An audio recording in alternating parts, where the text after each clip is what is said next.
go for it? Why would you not take a chance? At one point in time, you got to take a chance on you.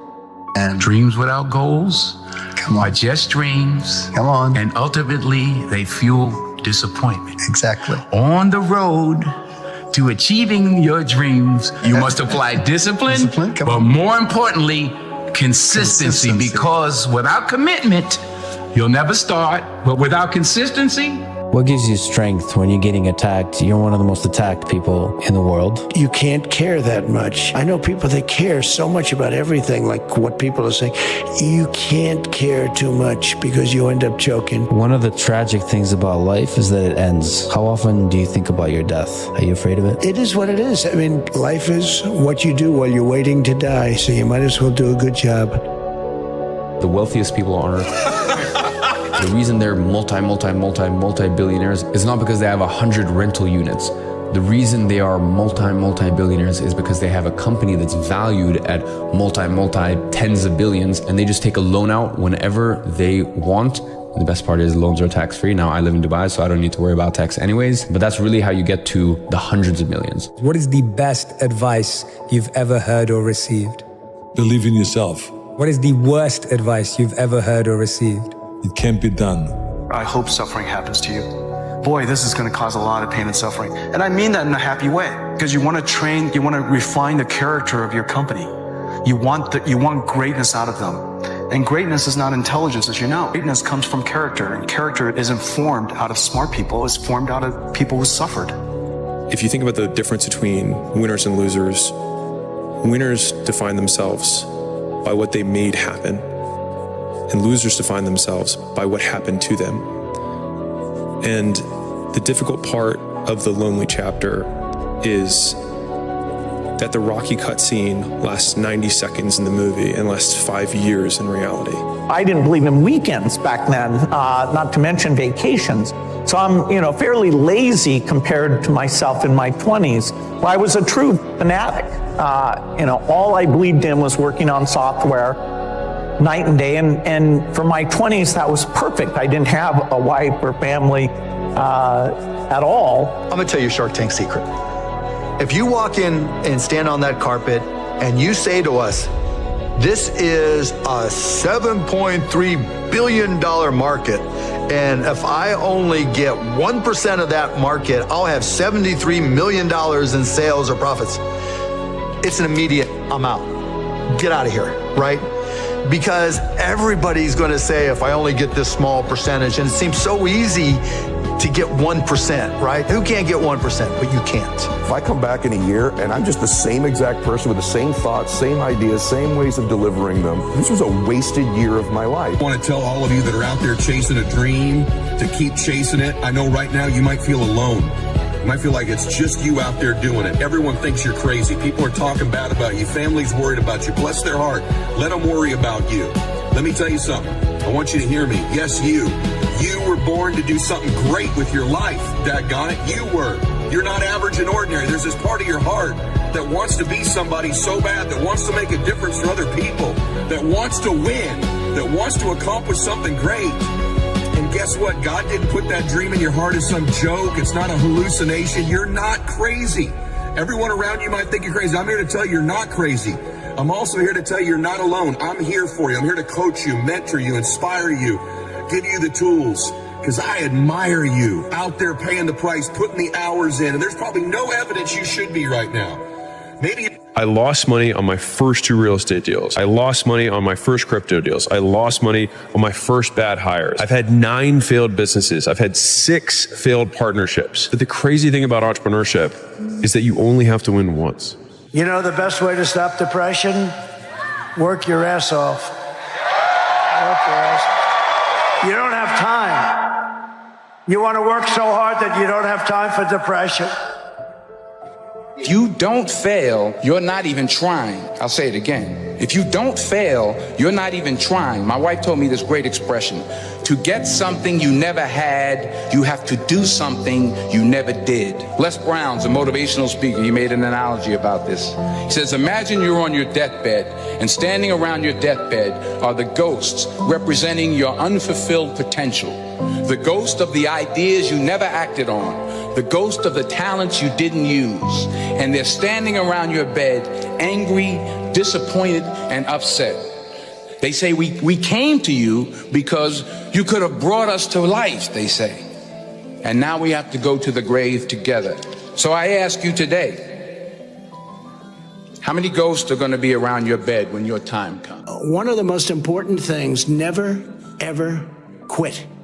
Never quit. And I've seen people quitting. And if they would have held out longer, they would have been successful. I've seen it so much.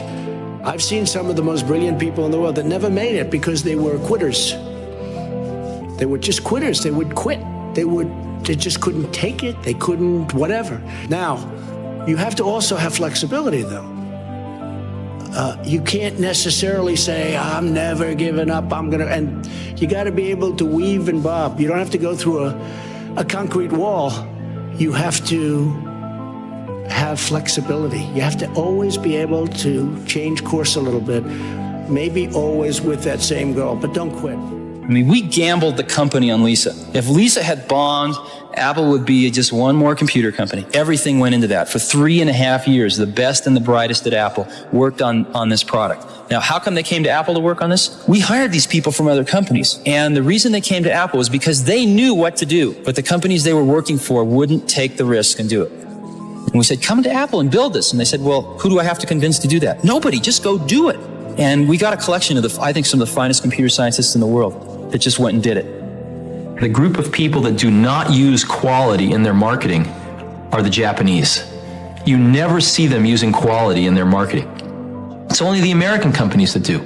And yet, if you ask people on the street which products have the best reputation for quality, they will tell you the Japanese products. Now, why is that? How could that be? The answer is because customers don't form their opinions on quality from marketing. They don't form their opinions on quality from who won the Deming Award or who won the Baldrige Award. They form their opinions on quality from their own experience with the products or the services. And so one can spend enormous amounts of money on quality. One can win every quality award there is. And yet if your products don't live up to it, customers will not keep that opinion for long in their minds. How do you, or how can you, stay focused and disciplined for long periods of time? Cut out the distractions. It's not about focus. Same thing like it's not about motivation, it's about discipline. You know, it's not about these fancy, glamorous things. Focus, it's not about that. If you cut out all distraction, the only thing that's left is focus. So cut out all the noise, and I think for once you'll actually enjoy working. If I teach you, you work for me for free. And I said, why for free? And my poor dad went nuts. He says, because if I pay you, you think like an employee. Your brain will change. If you learn never to work for money, you'll be a rich man. Live your life to the fullest and take the calculated risk of what it means to be an entrepreneur, if in fact that's in your blood. I can promise you, if there's 100 people in a room, 100 people have some level of insecurity. You can't have any self-doubt about your commitment and conviction to do this. You might have self-doubt about your ability to succeed, to raise the money, to attract the right people. You don't want to be 40, 50, 60 years old and continuously go back in your life and say, I had this phenomenal idea. I wish I would have done it. Don't look back and have regrets. There's this thing people think that like, I'll be happy when? Once I get like this big, amazing home, or once I get this car, or once I get this relationship or an amount of money, then I'll allow myself some happiness. The problem is the finish line always moves. You never arrive there, right? The other part is people think, well, if I enjoy myself now, I'm gonna lose my drive. In other words, if I can just wire myself with enough pain all the time, I won't lose my drive or ambition. The truth is there's no correlation between the two at all. There's no relationship between you feeling complete pain all the time and losing drive. For me, our brains, this dopamine hit you get when you do something successful, if you constantly cheat yourself out of that hit, right, biomechanically in your body, less and less in the future will you want to achieve the next level, the next dream, the next step. And that's why so many people stall out in life. They got to a certain point and they cheated themselves out of the bliss, out of the celebration. It's important that we celebrate our wins. We celebrate our lives because it causes us to want the Do you like having a tough skin? Do you think you have to have a killer instinct in order to be successful? I think you have to have some, to a large extent, I think you do have to have at least a winning instinct. I think that the world is made up of people with either killer instincts or without killer instincts. And the people that seem to emerge all the time, it doesn't mean they're the best people and it doesn't mean they're the happiest people. And in fact, in many cases, and in most cases, they're probably not. But the people that seem to emerge are the people that are competitive and driven and with a certain instinct to win. You use the word competitive and driven. I'd like to know, what drives you? Enjoyment. Pure and simple enjoyment, Grandma. I want to buy the enjoyment, but somehow I feel that there is something underneath it, that there's something more that makes you want to succeed, want to be who you are. Well, what do you think it is? Maybe I can just, maybe I could just... Hey, little window today, little opportunity. They present themselves all the time in life. Right now, here's a big one for you. Whatever you're chasing right now, your dream, your business, your better body, right? Your better mindset, more spirituality. Just remember this right now. Most people are dragging today. They're dragging. It's after 4th of July weekend. It's the summer, all kinds of stuff on the news. There's a little window right now, what I always call separation season. There's all these mini seasons in life. And one of them's usually after a 4th of July weekend, usually summertime. And now with everything in the news, you got a little window right now. You press the accelerator down, they flinch, you go. You're like a dripping faucet. You just keep coming. You just keep going. When they flinch, when they get weak, when they get distracted, they get tired, you blow their doors off. About how I made a career was I was patient. So I would say to anybody still today, if you're going to be good at something, it does take a while. Just enjoy the getting there. You're going to get fed up, you're going to get disheartened, and people are going to tell you you're useless. Had all that. But what I can say, after about 15 or 20 years, I learned how to do something well. And I enjoyed that getting there as much as being there. I was pretty happy with my life. My wife was not. What she saw was a college dropout who spent too much time in the mountains doing foolish things. She wanted me to work full-time as a computer programmer. My family was still mad at me for not going to medical school. And now my wife was divorcing me because I lacked ambition. It looked like a reoccurrence of the same old problem. Once again, I was unable to live up to the expectations of others. But this time, I was not disappointed in myself. Their dreams and my dreams were different. I would never confuse the two of them again. You see, I'm so loyal to people. Maybe I'm loyal to a fault, but I'm so loyal to people that when somebody's slightly disloyal to me, I look upon it as a great act of horror. Then how are you different than you were 3 or 4 years ago? Well, I used to say, and in fact, I think I said in my first book that, and maybe this was foolish, but I really meant it, that someday I'd like to maybe lose everything for a period of time to see who's loyal and who's not loyal. And I found out a lot of things. Did you find out who's loyal and not loyal? I tell you what, and you can't guess it. You can't predict it. Some of the people that were least loyal to me are people that I think I would have treated them differently. I think I would have treated different groups differently. I would have wiped the floor with the guys that weren't loyal, which I will now do, which is great. You know, I love getting even with people. But I will wipe. You love getting even. Oh, absolutely. You don't believe in the eye for the eye? You do. No. I know you well enough. I think you do. But anyway, But tell me, I mean, you're going to get even with some people. Yeah, I know, if given the opportunity, I will get even with some people that are disloyal to me. There are a lot of good ideas. There are a lot of good ideas. There are a lot of good ideas. Translating a good idea into a great product is unbelievably hard. There are so many details. If I can speak to myself in 5 years, I hope that I'd be able to tell myself, you've made the most of it. You've squeezed the most out of life, and look back, smile, and savor what's to come.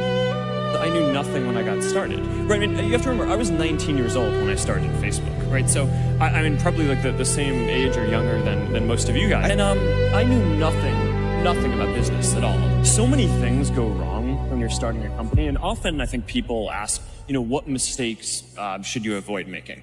And my answer to that question is don't even bother trying to avoid mistakes because you're going to make tons of mistakes, right? And the important thing is actually learning quickly from whatever mistakes you make and not giving up.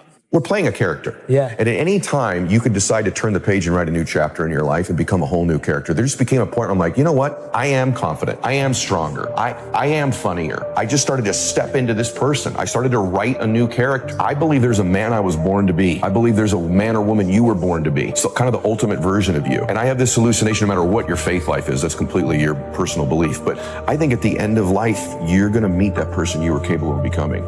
I really do believe that. I believe you're introduced to this person, the ultimate version of you, the places you could have gone, the differences you could have made, the memories you could have had, the moments of your life. And to me, bliss, heaven, if you will, is meeting that person and we're identical twins. And hell, and a typical terrible way to die would be to never be anywhere near close, to be total strangers with that person.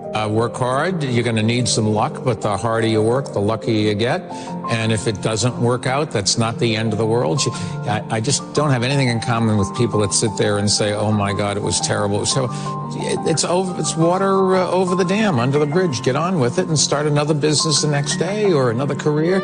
And be honest, look in a mirror and say, why didn't it work out? Well, it wasn't the skill set, or I didn't have the temperament for it, or I was in the wrong place, wrong time. Maybe I can afford to do it again, maybe I can't. But people aren't honest with themselves. People with very high expectations have very low resilience. And unfortunately, resilience matters in success. I don't know how to teach it to you except for I hope suffering happens to you. Today, I use the phrase pain and suffering inside our company with great glee. And I mean that. Boy, this is going to cause a lot of pain and suffering. And I mean that in a happy way, because you want to refine the character of your company. You want greatness out of them. And greatness is not intelligence. Greatness comes from character. And character is informed out of smart people. It's formed out of people who suffered. Our obsessions become our possessions. What you obsess about most regularly, you will eventually possess in your life. The challenge for most people is that we obsess on the things we're fearful of, what we don't have, what we're worried about. And then we end up possessing those things over and over again, rather than programming ourselves to become obsessed with what we want, what our dreams are, what we believe we deserve. When we become obsessed about those things, long term, we end up possessing those things. So what is a poverty or poor mindset versus a wealth or abundance mindset? What do they both encompass?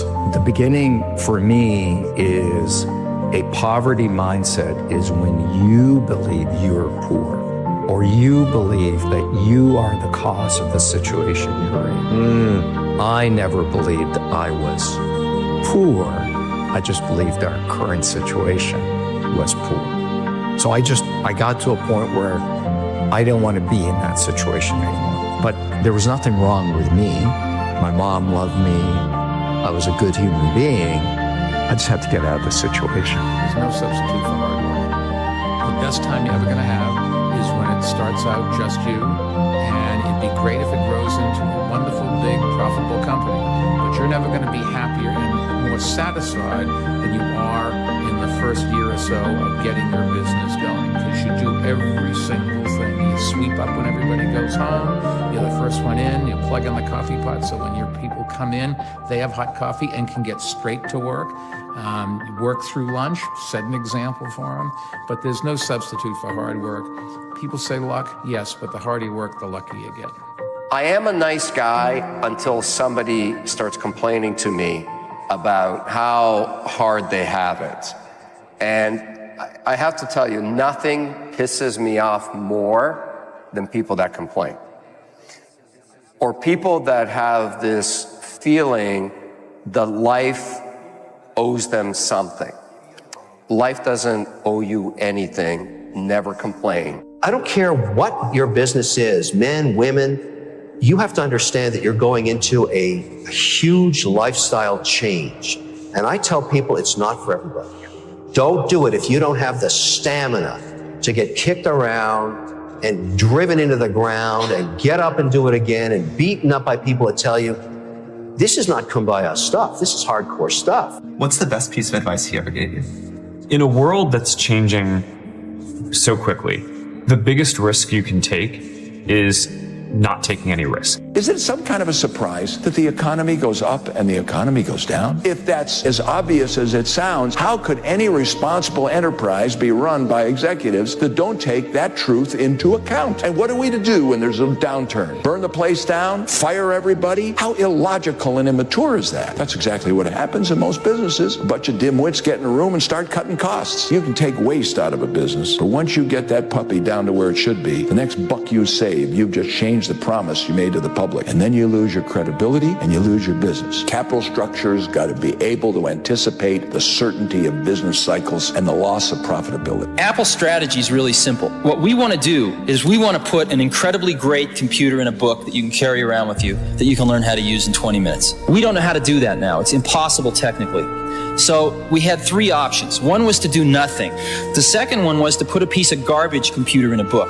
And we can do that, but our competitors are doing that, and so we don't need to do that. The third option was to design the computer that we want to put into the book eventually, even though we can't put it into the book now. And right now, it fits in a bread box, and it's $10,000, and it's called Lisa. The next thing we will do is we will find a way to put it in a shoebox and sell it for like $2,500. And that'll be the next step. And finally, we'll find a way to get it in a book and sell it for under $1,000. When you grow up, you tend to get told that the world is the way it is, and your life is just to live your life inside the world, try not to bash into the walls too much, try to have a nice family life, have fun, save a little money. That's a very limited life. Life can be much broader once you discover one simple fact, and that is everything around you that you call life was made up by people that were no smarter than you. And you can change it. You can influence it. You can build your own things that other people can use. And the minute that you understand that you can poke life and actually something will, if you push in, something will pop out the other side, that you can change it, you can mold it. Once you learn that, you'll never be the same again. There's a funny thing about people that make their own money for the first time. They have an attitude towards money that's different. Hell, I made this money myself, and I'll spend it as I damn please. First generation wealth has a great tendency towards consumer spend. Look at China. There is no old money in China, and they want the good life. Got a Rolex store in the Wynn, Macau, does $150,000 a day. On the other side of the border, you can get a copy of one of these for 1 penny on a dollar, and it looks exactly the same. But they don't want the Lindy, they want the real thing. They want the Birka bag. They want the Kelly bag. And that's the explanation of what's going on in China. It's also the explanation of Brazil and Mexico and Chile. Success is a 5-step process. First, you have to know what you're going after, your goals. Then you encounter your problems. Number 2, you encounter your problems on the way to your goals. Then you have to diagnose those problems and get at the root causes of those problems. And that might be a weakness that you have or a weakness that somebody has, but you better get at the root cause. And then once you got the root cause, then you can design something. You write down on your to-do list, I got to do this thing. That's number 4, design. And then number 5, you got to do it. Yes, you just can't say, okay, now I'm going to do that thing and not push through to results. And if you could do that over and over, that's a formula for success. You only have to do those 5 things, you got the formula for success. If you stay in your comfort zone, that's where you will fail. You will fail in your comfort zone. Success is not a comfortable procedure. It is a very uncomfortable thing to attempt. So you got to get comfortable being uncomfortable if you ever want to be successful. The only thing that you can do is win so big that all of them constantly compare themselves to you, and then you'll forget they exist. Success is the only revenge. He's like, it's not the best revenge. He's like, it's the only one. There's no other revenge. When you win, that's when you become so big that they shrink into irrelevance. You cast a shadow that no one even can see them behind you. The greatest people are self-managing. They don't need to be managed. Once they know what to do, they'll go figure out how to do it. They don't need to be managed at all. What they need is a common vision.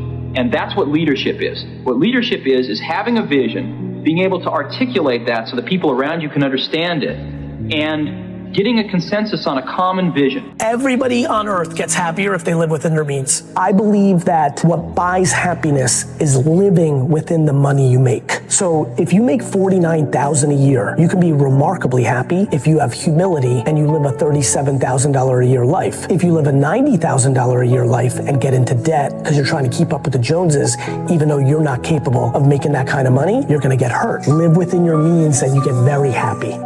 You think that I know a lot. I want to make clear, like from the first line of my first book, the reality is that I'm a dumb shit, and that whatever I know is only a small percentage of what I need to know in order to be successful. And so whatever success I've had in life has had to do more with my knowing how to deal with not knowing than anything I know. Big leaders only have to do a few things. Big leaders have to identify the big ideas. They have to enforce tough execution against those big ideas. And they need to grow the next generation of leaders. That's really it.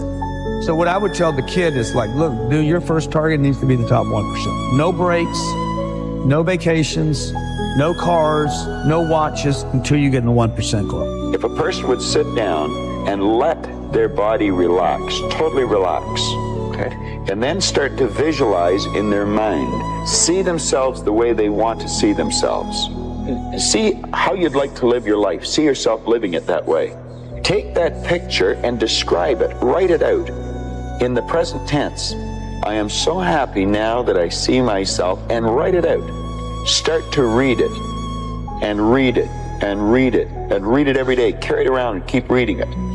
The one point that all the great teachers all down through history have all agreed on, they've been in complete unanimous agreement on it, we become what we think about. A lot of people will laugh at this and say, that doesn't make any sense. Now, it may be fantasy at first, it might even appear to us as being a lie. But if you read it often enough, you'll start to believe it. So our thoughts control our actions? Our thoughts control our feelings. Okay. Our feelings control our actions. I've been happy broke, and I've been happy rich, and happy rich is way better.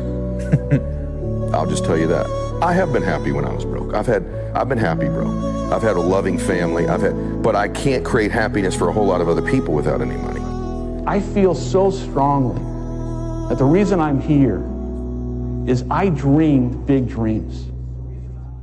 I dreamed the kind of dreams that other people said would not be possible. I'm also living proof. This isn't a Hollywood movie. I come literally from the other side of the tracks.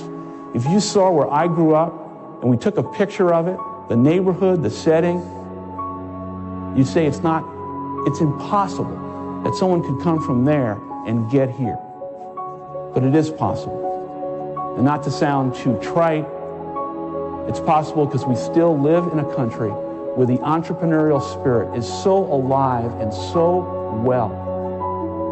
And anyone in this country, if you dream big and surround yourself with great people and leave your ego at the door and share success with others and have a little luck along the way, you can do anything. But there will be people along the way, and I remember this, who will say to you, you know, you're dreaming too big. It's not possible. Those things just can't happen. Don't allow anyone, friend, family, acquaintance, teachers, whoever it is, don't allow anyone to tell you that what you are dreaming for yourself and your family is not possible.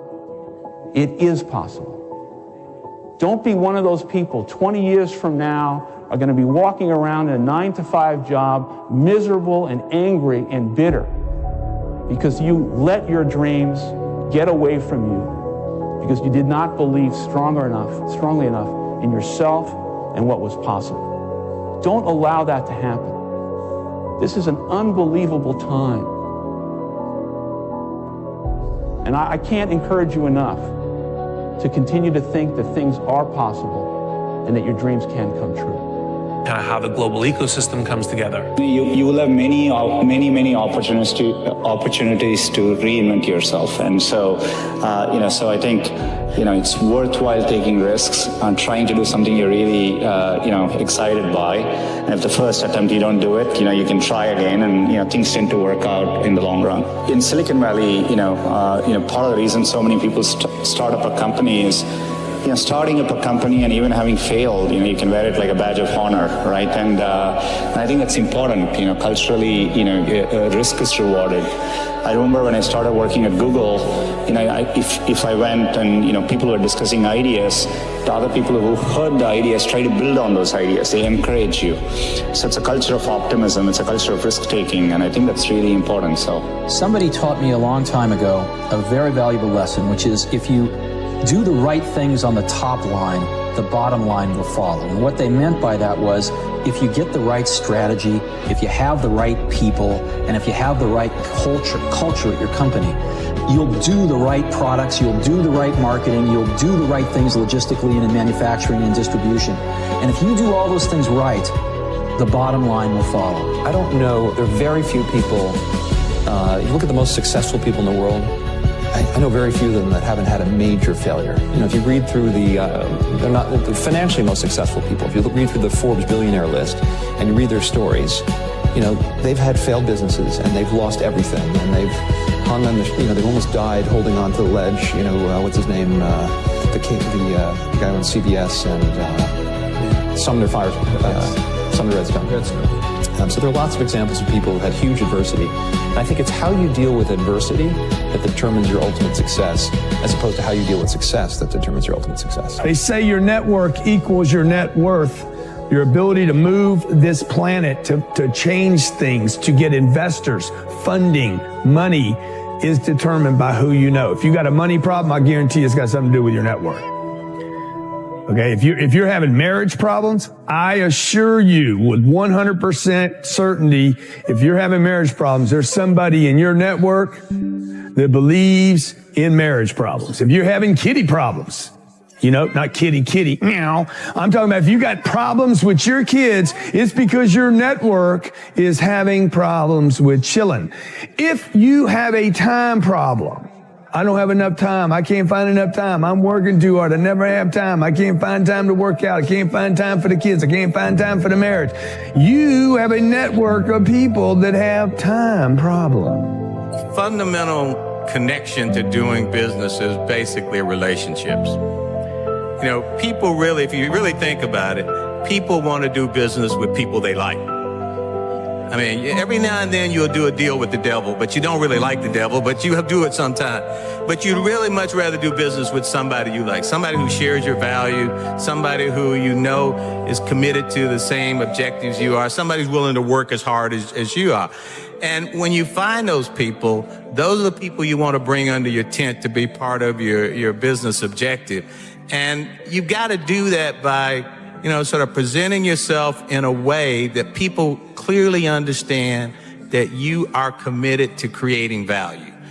Business people want to create value. It doesn't mean they don't want to have fun. Doesn't mean that they don't want to be involved in other kinds of things. But if you can go to someone and convince them that I can help you create value, and by your ability to articulate that and to communicate it, and to give people the impression that you will work as hard as they will to create that value, you're going to find people wanting to come to you. And so for me, it's sort of been like that throughout my whole career, is being able to say to people and talk to people in a way that convinces them that I am going to do everything I can to help make what they want to achieve a success, and by extension, I'm going to be a success. When I started BET, the guy who invested in BET is a guy named John Maloney. He was at that time the operator of the third largest cable company in Denver, Colorado.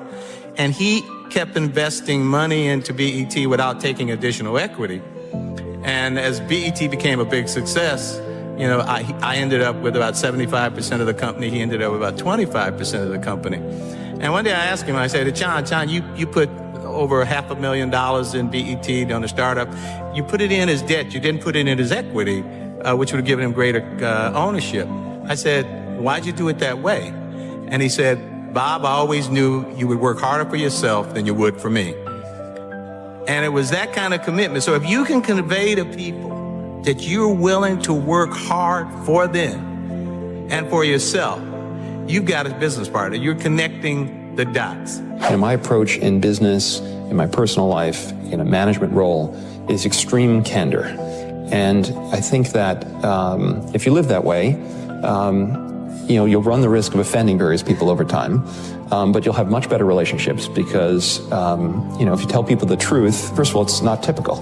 A lot of people, in the interest of politeness or fear of confrontation, or it's just uncomfortable, don't speak the truth. And that goes for people on boards. Mm-hmm. There are lots of examples of super talented people sitting around the room as an institution is failing. Think of all the banks during the crisis where people were not willing to confront the CEO. So I'm willing to confront the CEO,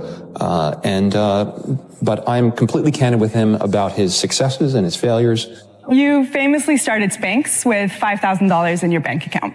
What was the hardest part about getting Spanx off the ground? The hardest part about getting Spanx off the ground was definitely in the very beginning, when you first have an idea as an inventor and you've thought of something that doesn't exist and you want to bring it into the world. There were two things that were happening. One was my own self-doubt was a really hard part of the journey, and then the beginning of all the manufacturers that I was having to cold call. Has been around for more than a decade, and so is NetSuite.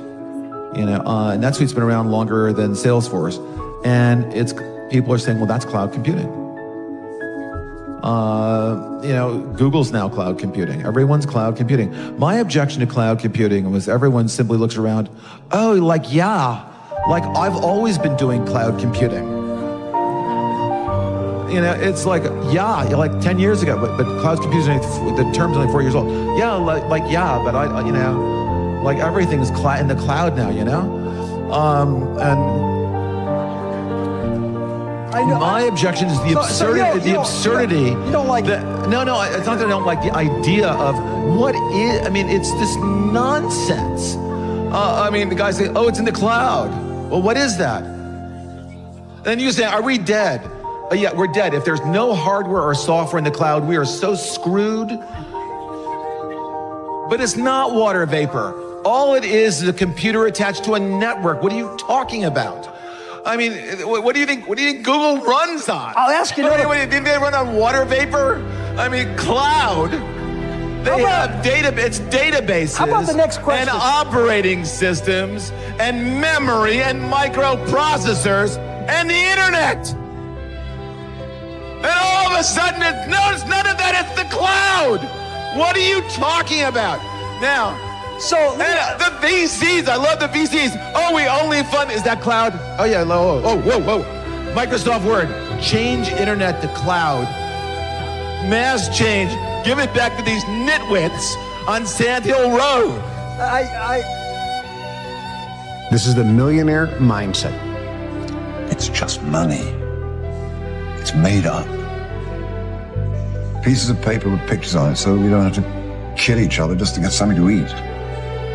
Rich people's mindset, the millionaire mindset, the real, most important millionaire mindset is this. You think and you know and you have complete confidence in your own ability to create. You know that you have the ability to create money.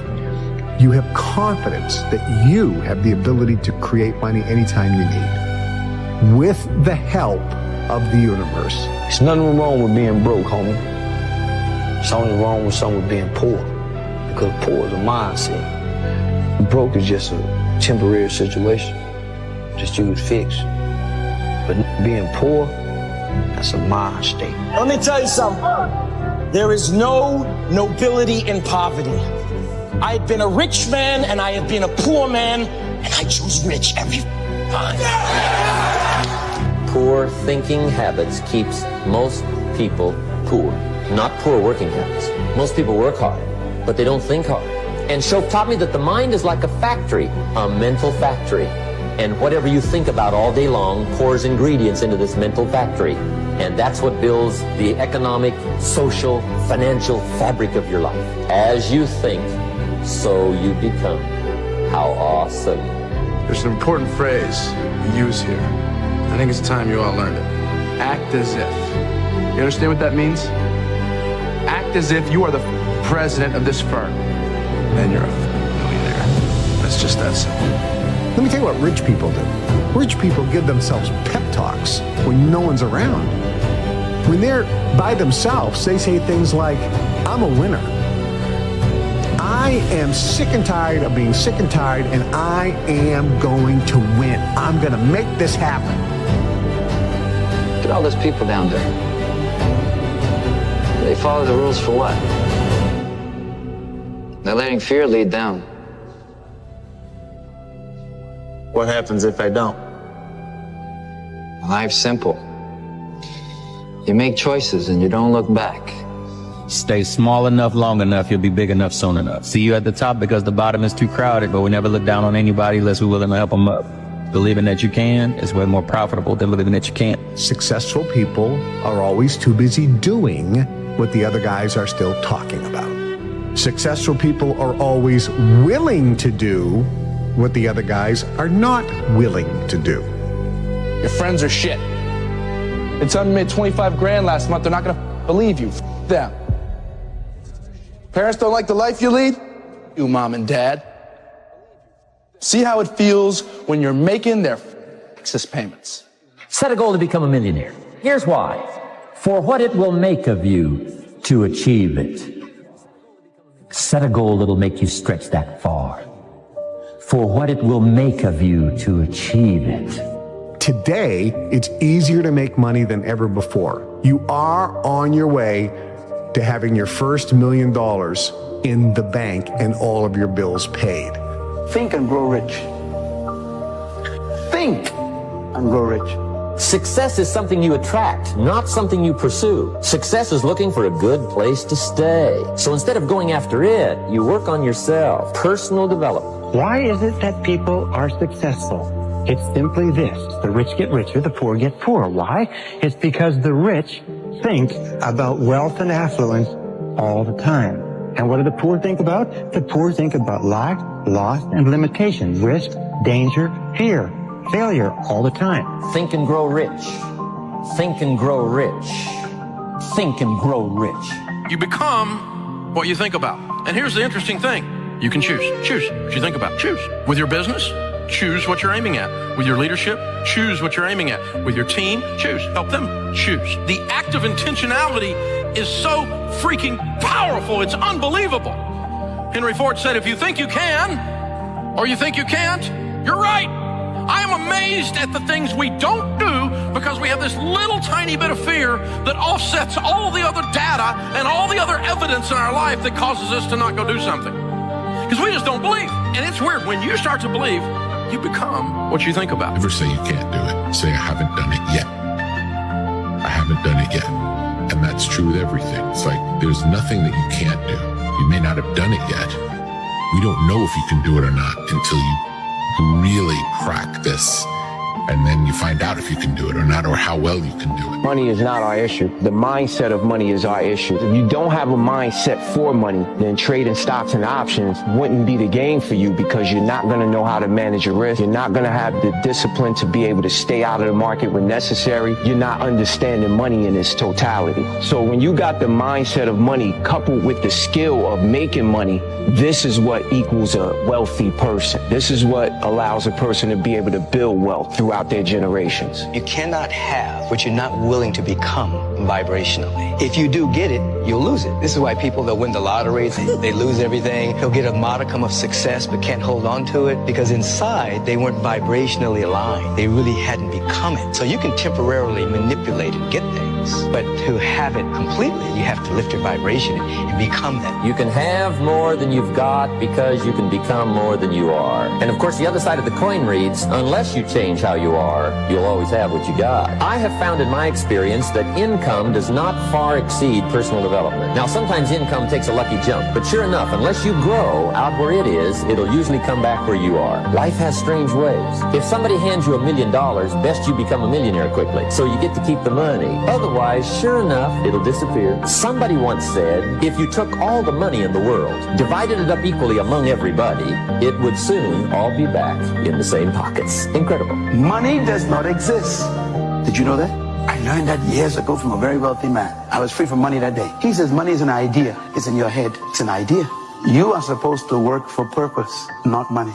If you find your purpose, money will find you. If you're not in your purpose, you haven't found your purpose, you're still working for money. Money's your boss. Think and grow rich. If you can focus on building something for you, your life will be way better. So I started down that journey because at the end of the day, thoughts are things. What you think about truly becomes your reality. One of the most magnificent things that I've discovered in the 46 years I've been on this earth is that genuinely whatever reality you create in your mind, you can eventually walk towards and exist it. That's amazing because I believe we're creative and I believe that we can co-create. A lot of people think that's hocus pocus, but like my mentor said, he said, no, it's hocus focus. Wow. So if you focus on it for real, like really focus on a particular destination that you want to get to, and then you're willing to put in the work every day, consistently, eventually you can get there.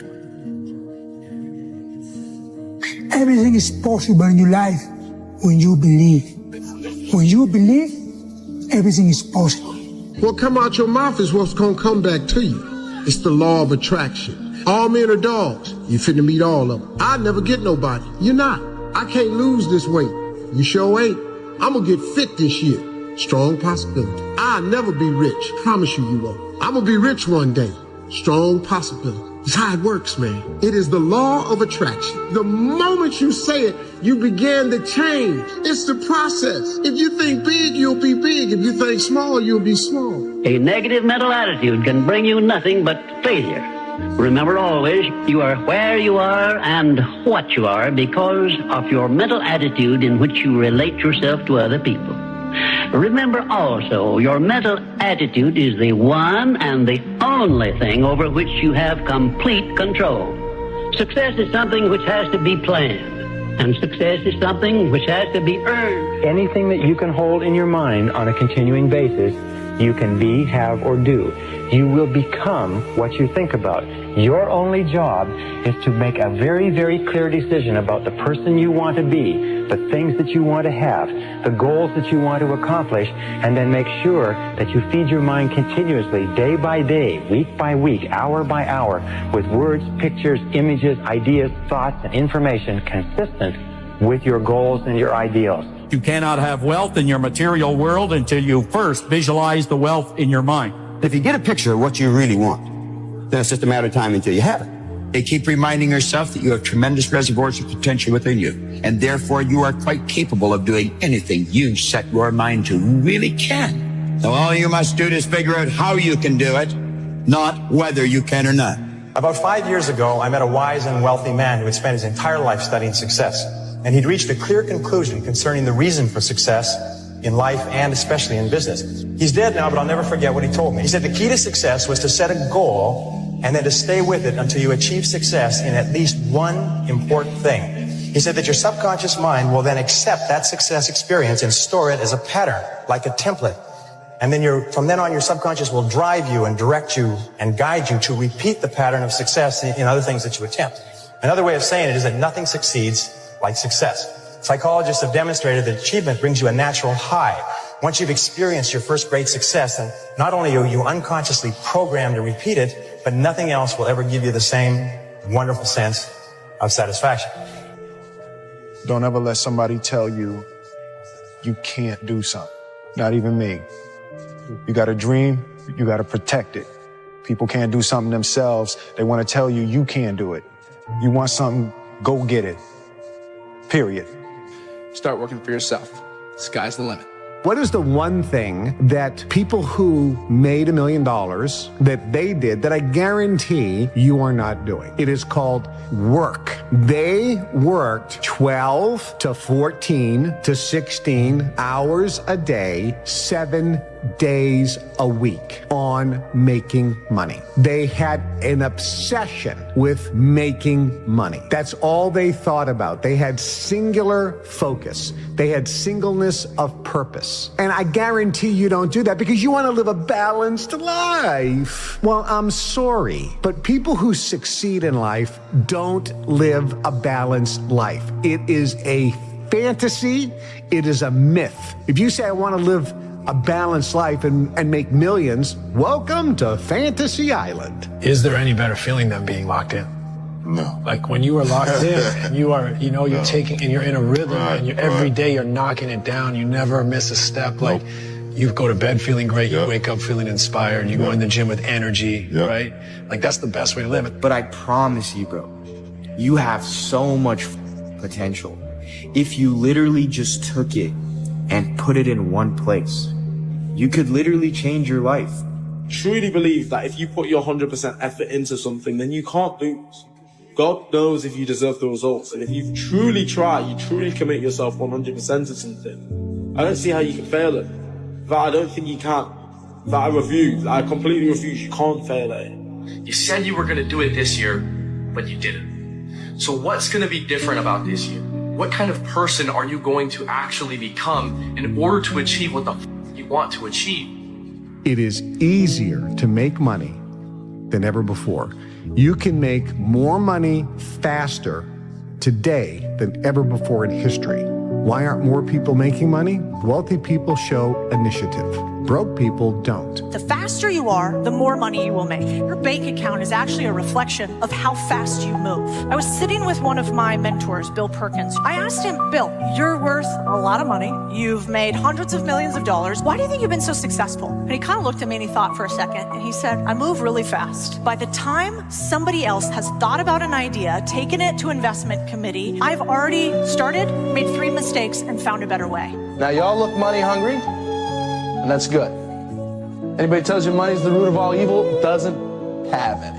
A broke person thinks that there's a limit to opportunity and a limit to the amount of money out there, that there's a finite resource of money. They think, I just don't have opportunities. I've missed the opportunities. There's this limiting belief around money that poor or broke people have. Rich people, on the other hand, understand this, that money is a renewable resource, which means if they lose all their money today, it's no problem. They can create more. Do you understand this? Do you think that you can create as much money as you want? You don't, do you? Working jobs we hate, so we can buy shit we don't need. When you really want something, just in my life experience and seeing other people, seeing myself, seeing other people that like made stuff happen, it's like, man, when you really want something, you're gonna find a way, ultimately. Every single day is about winning that battle against yourself. And it might not be today or next year or 5 years or 10 years, but this thing takes priority and precedent over all other things. You have to want it. You have to want to be better. When you realize you have to make this shit work or you're falling on your face, it's a different kind of grind, a different kind of mentality, a different kind of person, a different side of you that you've never seen before that comes out when you go all in. Everybody has the desire to do something, but they don't have they don't know how to really complete the process of dedicating themselves and having the discipline to do it. This shit is worth more money than anything ever because you can make so much money off of this, bro. Look at me crazy, call me crazy in the beginning, but once I'm making millions of dollars, playing video games, having fun. We are creative beings, and we can create money. Not that we can, we actually do. That's how money manifests in people's life. They create it. And when you have this mindset, the universe will then present to you and have bubble up ideas about how to make money. Let's consider money butterflies. So let's say you want to catch butterflies. Butterflies equate to dollars. There's 2 ways that you can gather butterflies. The first way is build a net, right? Build a massive net. It doesn't matter how optimized the net is. It doesn't matter how sophisticated it is. You always have to swing in order to catch butterflies. That's most people hustling. That's where most people start. But you need to develop a second skill set, which is how to attract butterflies. How do you attract butterflies? By building a garden. Changing your psychology around money changes absolutely everything. Do you want to become a billionaire? Then you have to think like a billionaire. There is all the money that everybody needs and wants waiting there for them. The way you feel about money is highly uncorrelated to how much you've got in the bank. You have to change the way you think. The number one thing that's keeping you poor is your mouth, what you say. You see, what you say is what you get. Your tongue is a creative force. Words have power, more power than you could ever imagine. Every word that comes out of your mouth has 100 to 1,000 times more power than a thought. If you believe that what you say will happen, you will get whatever you say. Listen to me. Rich people think different. So what I'm going to put in your head today is a rich people concept so you can get to understand it. The only difference between successful people and not is just how they think. Rich people think different. Quit letting people tell you you got to get qualified in another program. You don't need another program to be successful. You need to change the way you think. How would an abundant person think? Write it down, dude, and fire and wire those thoughts in your brain. Install the hardware. Keep doing it with attention and intention. It becomes a new voice in your head. It becomes a software program. Then say, okay, how am I going to be in my life today? What would an abundant person, how would they behave? And before you reach for your cell phone and start scrolling through your social media, close your eyes and rehearse in your mind how that person would walk, how they would breathe, how they would smile, how they would greet people, how they would be on Zoom calls, how would they be in traffic, how would they be at dinner. And the act of closing your eyes and mentally rehearsing the act, if you're truly present, the brain does not know the difference between the real life experience and what you're imagining. Say no to the paycheck. Paycheck make you poor because they make a slave mindset, not a master mindset. Make up your mind. That's this idea of you got to be realistic, that you got to be logical is a bunch of nonsense. You don't have to be logical at all. I've been totally illogical many times, and it's helped me earn a lot of money. When you speak of your poverty and lack of education, you are simply directing your mind power to attract these undesirable circumstances. Because it is true that whatever your mind feeds upon, your mind attracts to you. Now you see why it is important that you recognize that all success begins with definiteness of purpose, with a clear picture in your mind of precisely what you want from life. You are on your way to making your fortune. You can do it. You have greatness within you. Remember, you were born to win. You were engineered for success. You were designed for accomplishment, and you were endowed with the seeds of greatness. Do you want to become a billionaire? Then you have to think like a billionaire. Billionaires do not think about pennies and cents and dollars. They think big, and they think of ways of getting there, not of ways of not getting there. There is all the money that everybody needs and wants waiting there for them. And there's only one reason it's not in their lives, and that's because they're stopping it from coming into their lives. Really? Oh, yeah. How are we stopping it? By thinking we don't have enough, by thinking we don't deserve it, by maybe being programmed the way you were, that my family didn't have very much, you know, I'm destined to not have very much, kind of born on the wrong side of the tracks kind of thing, or all of those thoughts, to believe that we only get money through our job. If you believe that that's the only way you're going to get money, that's the only way that you're going to get money. But you can get money from unbelievable, unlimited different ways. If you decide you want to be rich, all you gotta do is start. Why not? Who gonna stop you? Unless you tell it to the wrong person. Mama, listen to me. I'm going to be rich. Ain't anybody rich in this family. Go in there and sit down somewhere. Get yourself a good job. Oh, mama, you must be right. No, mama could be wrong. Because what you have in your imagination, God didn't show it to your mama. I'm sorry. He showed it to you. Know what you want and believe that you can and will get it. Give expressions of gratitude many times daily for having received that which you want, even before you actually get physical possession of it. Possession starts first in the mind, but please remember this. Remember, there can be no application of applied faith without action. When overtaken by defeat, as you may be many times, remember that man's faith is tested many times before he is crowned with final victory. And accept your defeat as nothing more than a challenge to keep on trying. But I'm starting to realize, bro, when you dance to your own rhythm, when you play by your own rules, and you live it through your vision, that's a perfect indication you're doing it correctly, because they literally don't see what you see. They don't see it. They don't see what you see. They don't see as far as you see, and they don't understand why you see what you see. They don't even understand where it's coming from internally. They don't. I didn't get that back then. I just knew I had the desire for more. I knew I had a vision that I couldn't ignore. There is no end to what you're capable of doing. Once you get into this vibration, you'll start attracting things. Opportunity is just going to pop up everywhere you go.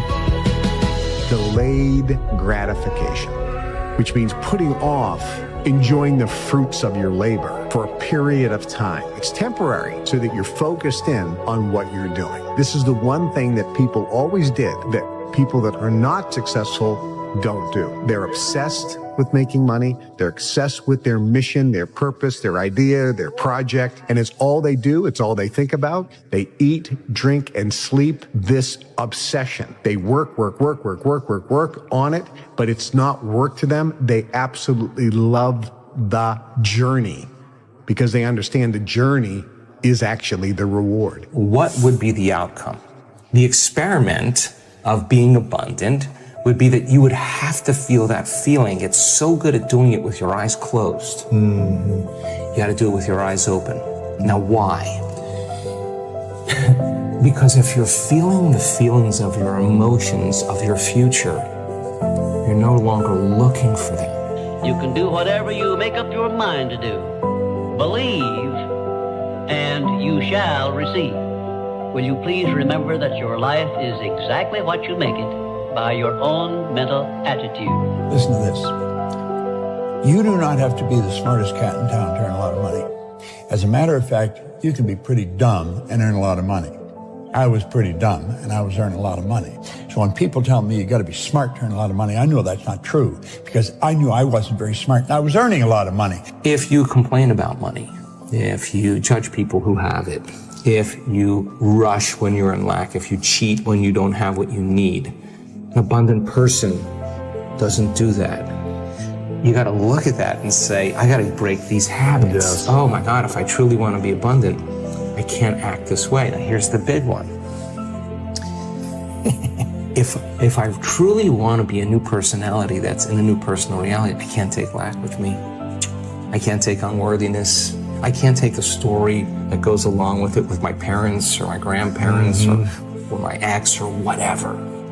That story has to end. When people look at the money that they're making and then the amount of effort that it takes them to make that money, they're like, you know what, at least I worked hard for my money. Bro, money gets printed out of thin air. You need to figure out how to make as much of it for the least amount of effort as possible. Why? Because there's dudes out there that are printing it. I don't think you understand. They're literally printing it. Printing it, and you're out here working for it, slaving away. So you need to ask yourself, how can I get as much money as possible for the least amount of effort? So you need to start a business. You need to be able to understand how to arbitrage. You need to learn how to sell. You need to learn how to market. These basic skills, because the assumption that you're going to find security in a job is a fallacy. They can fire you for any of a million reasons tomorrow. Your skills are what's going to determine if you stay afloat or not, if you have the ability to make money. The job doesn't count. The idea of having a side hustle that you're not actually fully invested doesn't count. You need to be focused on making money. Money is the name of the game. You have to take care of it. You are a creative force. Get the millionaire mindset. If you don't have the millionaire mindset, that money is a renewable resource and that you can create, and it is God, the universe, which is the source of your supply that gives you the power to get right. If you don't have that mindset, then you're going to have a struggle making your first million and making any large amounts of money. Money is a renewable resource. You can create money. Now let me give you a description of the one thing which represents the main difference between a successful person and a failure. Please listen carefully and think for yourself as I speak, because failure to recognize the truth I am about to give you is the starting point of most failures. Successful people in all occupations, all professions, and all callings have one trait which distinguishes them from the failures. It is their capacity for belief. The failures see the hole in the donut, but do not see the donut around the hole. The successes see the hole also, but they see the donut around the hole.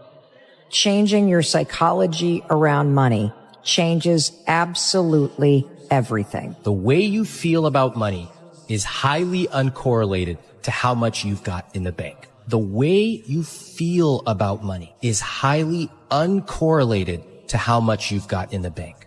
We're going to go back to childhood and we're going to go to the future. What conversations do you remember your family having when you were young about money? What phrases? Here's some examples that might sound familiar. We can't afford it. Here's the consequence of that. This person, hopefully, they end up in a pretty nice job. Maybe they've done well. They have some decent amount of money. What will fail? Billionaires look at their experience and say, this did not work. What can I learn from it? You have to change the way you think. Think about it. There's been many periods in my life that I've had internal growth, which was this: work, work, work, work, work, no results, but I'm a little bit better. Work, work, work, work, work, work, work, work, work, no results, but I'm a little bit better. Work, work, work, work, work, no results, I'm a little bit better. Work, boom, just got paid. And just got paid. And it looks like overnight success. Yeah. It's like, oh, shit, it happened in a year. No, bro, it doesn't. Because if you do all those things, even if nothing happens and you know you're doing the right thing and you're on track, overnight success becomes this easy thing because you were internally growing and then the bubble popped. And then boom, it looks like you were doing it all wrong. You want to make money, the key to making money is serving the most amount of people. The more people you serve, the more money you make. People always say, athletes make so much money. Doctors should make more money than athletes. But I'm like, wait, how many patients you got? How many patients you got? The doctor got 30 patients. Well, you got 30 patient money. But how many people are enjoying watching LeBron play? Hundreds of millions. So he gets hundreds of millions of dollars. I said, dude, don't ever get it twisted. You serve more people, you get more props, you get more money. Another way to get wealth is through servanthood. Listen very carefully. The more people you serve, the richer you become. The more people that you can serve and the more needs you can meet, the more successful you become. If you're going to put your effort into something and you're going to work on something, you cannot afford the luxury of a negative thought. I'm going to write a book. I can't afford to think that it won't sell. I'm going to build a business. I can't afford to think that I'm not going to get any clients. Do not accept from life or anyone else anything you do not desire. And remember that Mahatma Gandhi proved himself to be more powerful than the great British military forces by this simple method of passive resistance. Keep your mind eternally engaged in thinking of that which you desire most, your major purpose in life, so no time will be left for you to waste on thinking of that which you do not want. The more I listen to this, the better my life gets. If they don't have what you want, don't listen to what they say. There's no greater waste of time than justifying your actions to people who have a life you don't want. Write out this sentence and paste it in a prominent place where you work and on a mirror where you see yourself in your home. Whatever the mind can conceive and believe, the mind can achieve. Remember also that you are the only person who can provide you with a positive mental attitude. What are you going to do about it? On your answer to this question rests your entire future. Opportunities in life are like trains. There's always another one coming. There's not like this is the last opportunity that will ever present itself to you in this lifetime. No, there are an abundance of opportunities, tons of opportunities. There's huge amounts, and if you don't take advantage of this because of various conditions and circumstances, we can. There'll be another one down the road. This is the confidence or knowingness that you can and will have tons of opportunities in this lifetime. You can't take advantage of every single one. Take advantage of the ones you want. Oh, it's so easy to make money. You know this. Online, anybody can go out and make 10 grand a month. Literally. I was talking with a guy in Singapore, probably worth a couple $1 billion. I was having a conversation with him, and he's like, you know what the biggest issue is between the elite and people that make no money? I'm like, what? Financial literacy. He said, most people are financially illiterate, and it's a language. And I'm like, what do you mean it's a language? He's like, yes, finance is the language of the elite. Self-education will never betray you. Self-education will never betray you. You have to sit down. You don't like to read books? Nobody gives a the marketplace doesn't care. In order for us to change a belief or perception about ourselves and our lives, we have to make a decision with such firm intention that the amplitude of that decision carries a level of energy that's greater than the hardwired programs in your brain and the emotional conditioning in your body. And your body literally has to respond to your mind. Examine your personality and examine your personal reality. Change your personality, change your personal reality. Don't make it be about abundance. Make it about becoming abundant by overcoming the person who's not abundant. There's a moment when every boy realizes no one's coming to save him. And that's when he becomes a man. And some boys never get there and stay children forever. The winner never quits, and a quitter never wins. Definiteness of purpose. By now you should know what you want most from life, and you should have a plan for getting it. Going the extra mile. This is a must if your major purpose is anything above mediocrity. Wake up every day. How bad do you want it? How bad do you want your dream? It's so much easier to forget that vision than to remember it, right? So if you're going to remember it, you got to keep it alive in your mind. How do you keep it alive in your mind? You disconnect from your environment. You close your eyes. You play music in the background. Don't be thinking about what's going to happen in your day. You already know what's going to happen. Don't think what happened yesterday. You already know that. Get in the present moment and say, who do I want to be when I open my eyes? Who do I want to be today? What would greatness look like? How would one day, one shot, one lifetime, what would an abundant person do? Don't let losers and brokies sit and say to you, oh, all our graves are the same, it doesn't matter. No, it does matter. You were not born to suffer and die without being remembered or leaving a mark on this planet. You weren't born for that. You were born to do something great and to be remembered. You were born to leave offspring, which are so fantastic, raised in your image, that you, by proxy, are discussed into eternity. Your bloodline becomes synonymous with competence and capability. That's why you were born. What you say is what you get. The tongue is a creative force. What do you say when you talk to yourself? Do you call yourself names, or do you give yourself a pep talk? Wealthy people give people pep talks. If you do these things, you can be on your way to putting $1 million cash in the bank. And I have to tell you, making money today is easier than ever before in history. It's not harder, it's easier. And you get it when you believe it. You get it when you believe you have it. And that's the key. It's like people still, they sit around going, when's it going to come? When's it going to come? When's it going to come? When's it going to come? And that's the wrong way. You have to go. It's here. It's here. The person who's living in lack is waiting for their wealth to feel abundant. They're waiting for their success to feel empowered. They're waiting for their healing to feel gratitude. They're waiting for their new relationship to feel love. They're waiting for their mystical experience to feel awe. That's the Newtonian model of reality, of cause and effect. Waiting for that event to happen to take away this separation or lack. Nothing wrong with it. It's the way most people create. But what we've discovered is actually something else. The moment you feel gratitude, your healing begins. The moment you feel worthy and abundant, you're generating wealth. The moment you're empowered, you are moving towards your success. The moment you're in love with yourself and you're in love with life, you'll create an equal. The moment you are in awe of life, you're going to have a mystical experience. And so that's causing an effect. If you want it, don't just think you want it. Go out and want it. But you're not looking like you want it. You look like you're feeling sorry for yourself. And nobody wants anybody that's feeling sorry for themselves. Isn't it strange that so often people have to be cut down by failure and defeat before they learn that they have minds capable of mastering all of their problems? Just remember this about adversities. Nothing is ever so bad or so unpleasant that it may not yield some benefit if we keep a positive mental attitude toward the experience and make it a habit to look for that seed of an equivalent benefit. What is money? Define it. What is money? You go in, you give your time, your energy, your attention towards a task, and you get paid. What is those 15 pounds that you're getting for that hour worth? Your time?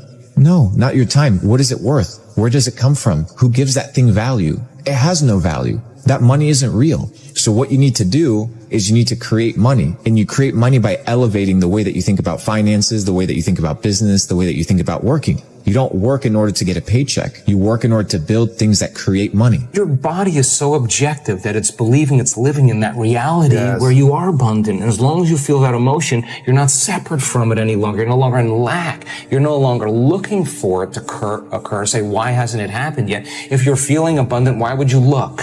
The longer you're conscious of that energy, the more you draw that future to you. Nothing changes in your life until you change.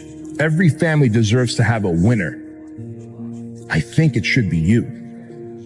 But you also have to disconnect, unplug your umbilical cord from the belly button of average and plug yourself into the mindset of a winner, which is a winner does more than expected every single time, no matter how they feel, no matter the circumstances.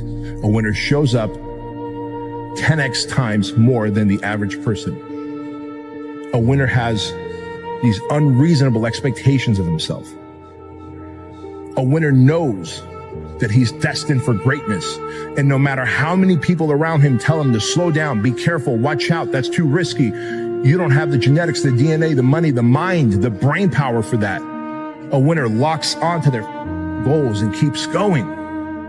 The reason you want it so damn bad is because you know you can get it. You know you're capable. You know if you do everything right or everything that you're supposed to do, that you can achieve it. And when you know you can do it, you get pissed off when you don't have it already. And see, the problem is so many people don't think that they can do it. That's when you lose your drive. People want to talk about where's that fire. That fire is by starting it. You got to ignite it, and that's going to light that fire. Now you know how big this fire can get. You know how dangerous you could be. You just got to stoke the fire every day. You got to keep adding to it. Every time you add to it, it gets a little bigger. It gets a little more possible. It doesn't seem so crazy anymore. And after you add it enough, you see what's capable. Until one day that fire is there and it's rage, all because of a spark. Nothing ever just happens by luck, but every effect has its definite cause, albeit we often observe effects, the causes of which we cannot isolate or understand. Now there's three types of people in this world. Those who watch things happen, those who wonder what happened, and those who get up and make it happen. And it's easy for you to figure out what type of person you are. Do you wait to start doing it until you feel like doing it? Or do you get up and get after it until you feel like doing it? Come on now. It starts with the dream killer button. Don't hit it. What you doing? You gonna snooze yourself or choose yourself? Don't confuse yourself and lose yourself. How you gonna start your day with a nap? You ain't even done nothing yet. You had plans on waking up last night when you set that alarm. What happened since then? Your dreams got smaller, so you stay in your bed. Your life is less important than the excuses in your head. You stay in your bed, your dreams stay in your head. Choosing your feelings instead of what you said last night when that alarm was set.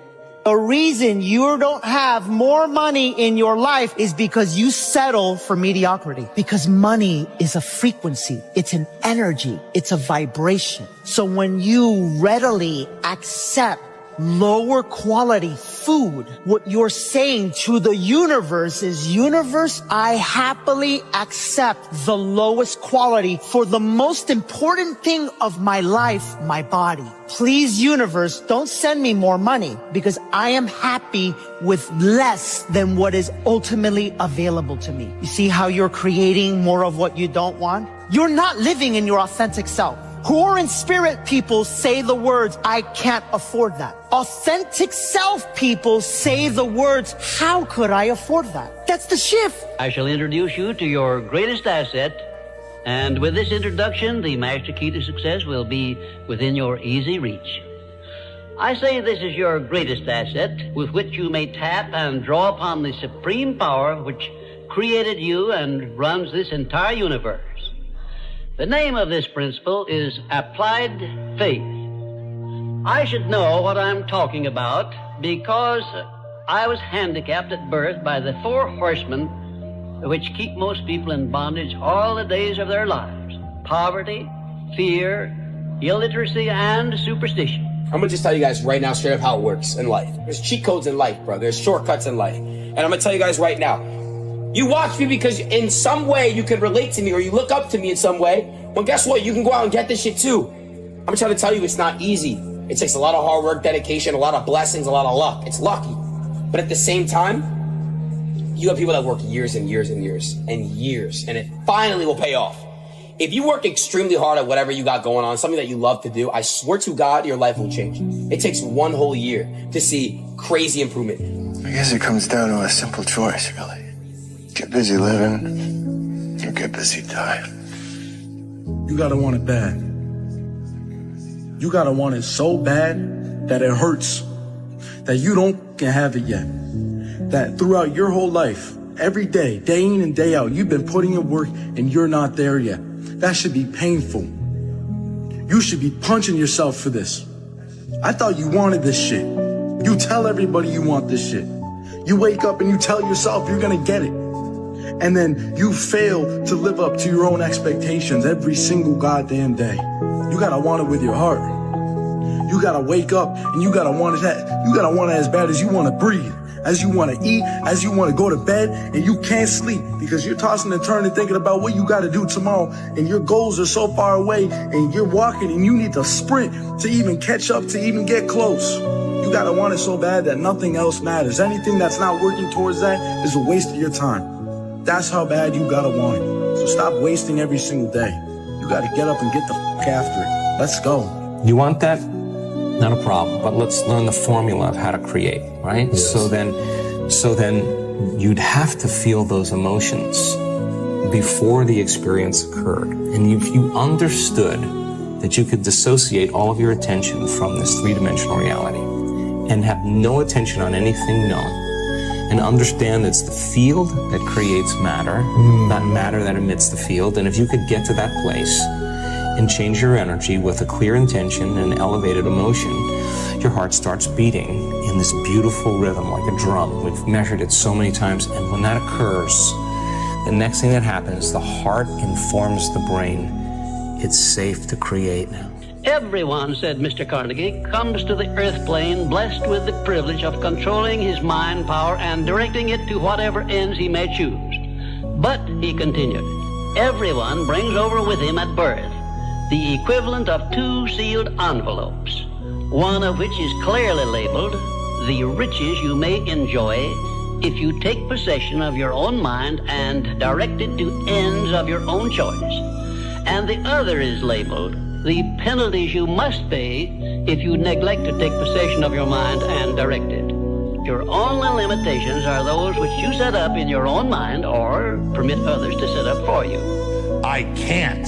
You can't? Are you kidding me? You just said I can't?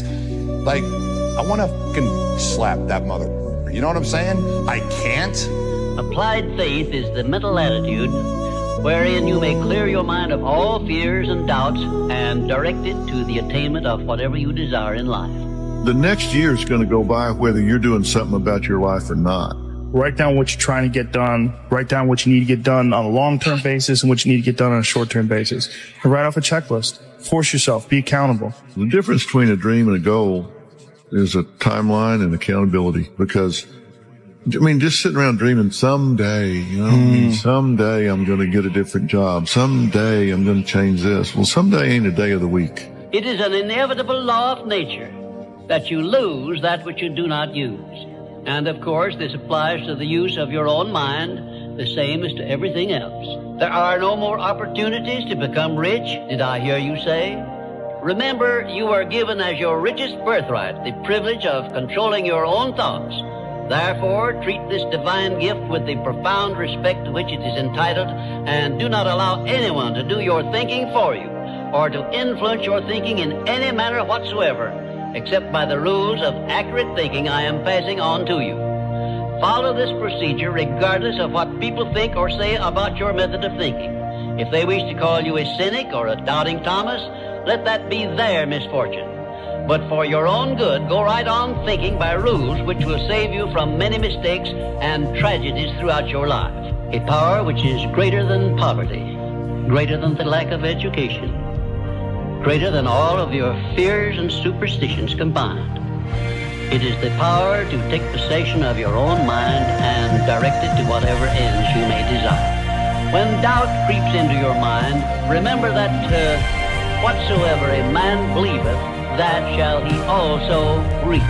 Remember that your mental attitude is something you control outright, and you must use self-discipline until you create a thought pattern or thought habits which keep your mental attitude positive at all times. Your mental attitude is important because it acts as a magnet which attracts to you everything, every circumstance which makes you what you are and where you are. Maybe not today, maybe not tomorrow, and maybe not the next month, pero only one thing is true. I will be champion one day, I promise. I promise. One thing is certain. No one ever becomes very wise without the aid of self-discipline. And no one ever finds peace of mind and happiness without this strict exercise of self-discipline. Believe me, the more you put into anything, the more you're going to get out. The more you put in, the more you get out. So stop making excuses. Get out there and do whatever the it takes to reach your fucking goals. Jesus Christ. Pretty soon you win. Pretty soon you'll win. If you have the courage and the heart and the dedication and the mindset about everybody can go themselves, you put so much practice into you, you know exactly what to do. It just sucks doing it. There is no get out of jail free card. This is why I say stay hard. Because when you weren't given the gifts, the only thing you can do in life is stay hard. When you put that practice in, every day you lace them up. And I don't mean run. It's just a metaphor for life. Remember, faith is not something you get. Faith is something you already have. But you may be using it in reverse gear by believing in the circumstances and things you do not want, the things you fear. Faith is guidance only. It is not a power which will bring you what you want, but a power that can guide you to go after what you want and get it. Nobody's coming to save you, big dog. Don't you get that? Your whole life has led to this point because of you. Your shitty decisions, your f***ed up habits, your poor choices have caused you to end up at this point. The only person, big dog, that's going to get you out of this spot is you. You need to get scared. You need to get freaked out. If you're not where you want to be right now, you need to get scared. All these people that are telling you it's not your fault, you have time, yada, yada, yada. No, you don't. Because those are the exact people that don't make it. It should freak you out that your parents aren't taken care of. It should freak you out that you don't have the life you want to have. It should freak you out that if something happened, something went wrong, you could do nothing about it because you're living paycheck to paycheck. That should freak you out. Bro, this is not that hard. It's just hard to do. There is no secret. There is no quick fix. There is no hack. There is no path of least resistance. The quickest way for you to go from where you are to where you want to be is that shit you're trying to avoid doing. And not only is it the fastest way, it's the only way in most cases to get where you're trying to go. I must work hard. I must have failures so I develop skills. And I must not quit so I can continue to push forward as other people fall out. I'm playing to win. And to win, I will destroy you. I will do everything to win. And I need to win. Because when I win is my proof that I am alive. My philosophy is, why be normal when you can be the best? I don't want to be normal. I want to make the difference. I cannot stress this enough. The more you put into anything in life, the more you're going to get out. The more you put into building a business, the more you're going to get out of it. The more hours you spend working on anything, the more you are going to get out. Work pays. When you don't know how you're going to win, you treat every day like a Monday and every month like a January. You got to wake up every day and put 110% to your craft because there's someone out there that's getting it more than you. So don't be acting shocked when they up and you down. The person who grinds the hardest always gets it. Hard work beats talent every time. Remember that. You're always going to need to push yourself. You're always going to need to parent yourself. In the end, you realize it's just you. No one is coming to save you. No one can understand you at the depth you want them to. No one can lift you up other than yourself. No one can be there for you all the time, and no one else can overcome the thoughts that are weighing you down. It was always you, and it will always ever be just you. I lot of you niggas gonna spend your whole life waiting on a handout, waiting on somebody to come and put you on, waiting for some money to fall in your lap, waiting for somebody to come and save you. No, ain't nobody coming to save you, bro. Once you understand, you're gonna have to do this shit on your own. You're gonna have your own motion. You're gonna have to have your own grind. You move different. You talk different. You apply pressure to shit different. It's different when you know nobody's coming. No more around. You want your life to be better? I can't help you. Lee can't help you. Joe Rogan can't help you. Ari can't help you. Only you can help you. Grab your balls, get a notebook, and write down what the you're gonna do this year. And this is it. You're not gonna have these problems. The drugs, the cigarettes. It all starts today. All right. No more excuses. This is the year of the soldier. We're getting back what belongs to us, and that's it. You chase something that you believe you deserve until you get it. And it doesn't matter what happens to you. It doesn't matter how many times you get fired. It doesn't matter how many people don't believe in you. You just go until you get it. That's the point. Are you tired yet? But some of you need to get tired. You need to be tired of what's going on in your life. Get tired of your habits. Get tired of your results. Get tired of the actions that you're putting in every day. You gotta change, man, or nothing changes. In Africa, you know from your early age that you're not counting on nobody. You're not expecting anything from anybody. It's all on you. And as long as you get that, the rest of your life get better. Here's something a guy said recently. This dude said, there's a moment when every boy realizes no one's coming to save him. And that's when he becomes a man. And some boys never get there and stay children forever. Nobody's going to believe in you until you've already done it. Nobody's going to come and celebrate with you until you've already done it. The work is going to come before the belief, which means you're going to have to work for a long time by yourself with no applause, with no awards, with nobody telling you good job. And then once you start to build something and people start to see the momentum and they start to see the result and you start doing some things, then you're going to get a little belief. Unless you understand that you've got to parent yourself, you got to push yourself, you're not going to make your dreams come true. You're just not. We had nobody anyway, mother. So see how I'm talking myself right now? That's me. That shit fires me the fuck up. That shit makes me nuts. We had nobody anyway, mother. Look around you. There was no team. It was you. What's your most brutal life lesson? Nobody's coming to save you. That's also the best one. The best day of your life is when you realize nobody's coming to save you. And when you can realize that and you can kind of cynically smile because you know you want the ball in your court, then you're well on your way to being successful. When you take full responsibility of everything, good or bad, even if you don't do the actual task, if you take responsibility fully, you're free. There's a tremendous amount of liberation that comes when you accept the fact that you're always going to need to give yourself a push. The first two words of getting out of poverty are my fault. And the thing is it doesn't actually matter if it is your fault, but it is your problem. You have to solve it because no one else will. That allows you to actually do something about it. Until you win, effort always goes unnoticed. Get used to it. No one roots for you until everyone roots for you. That's just how it works. You're going to lose sleep. You'll doubt whether it'll work. You'll stress to make ends meet. You won't finish your to-do list. You'll wonder whether you made the right call and have no way to know for years. This is what hard feels like. Everything worth doing is hard. And the more worth doing it is, the harder it is. The greater the payoff, the greater the hardship.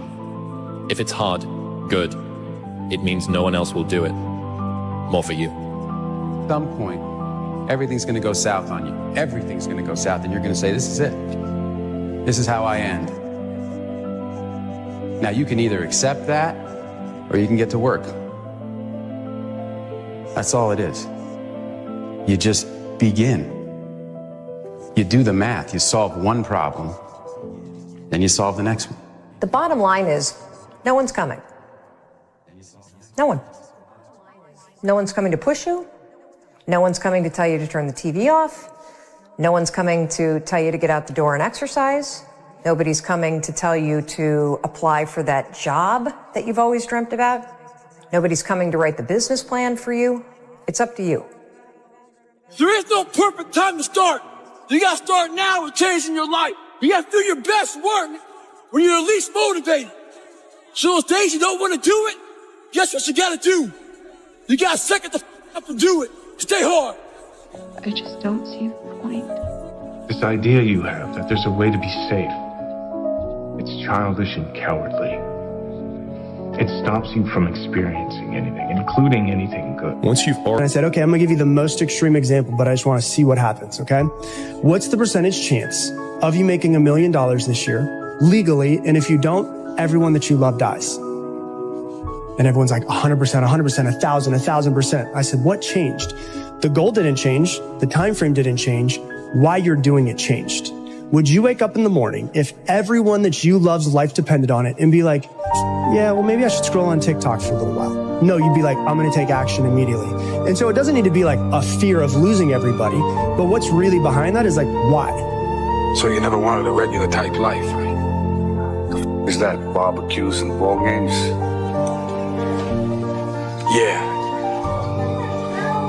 If you want to feel like your life has meaning, if you want to go to bed and sleep with a clear conscience, if you want to wake up in the morning looking forward to the day, purpose is a more meaningful, more reliable category than happiness. How do I know? A lot of people, when they think of the phrase, how do I know, they always want to put the what behind it. How do I know what I'm supposed to do?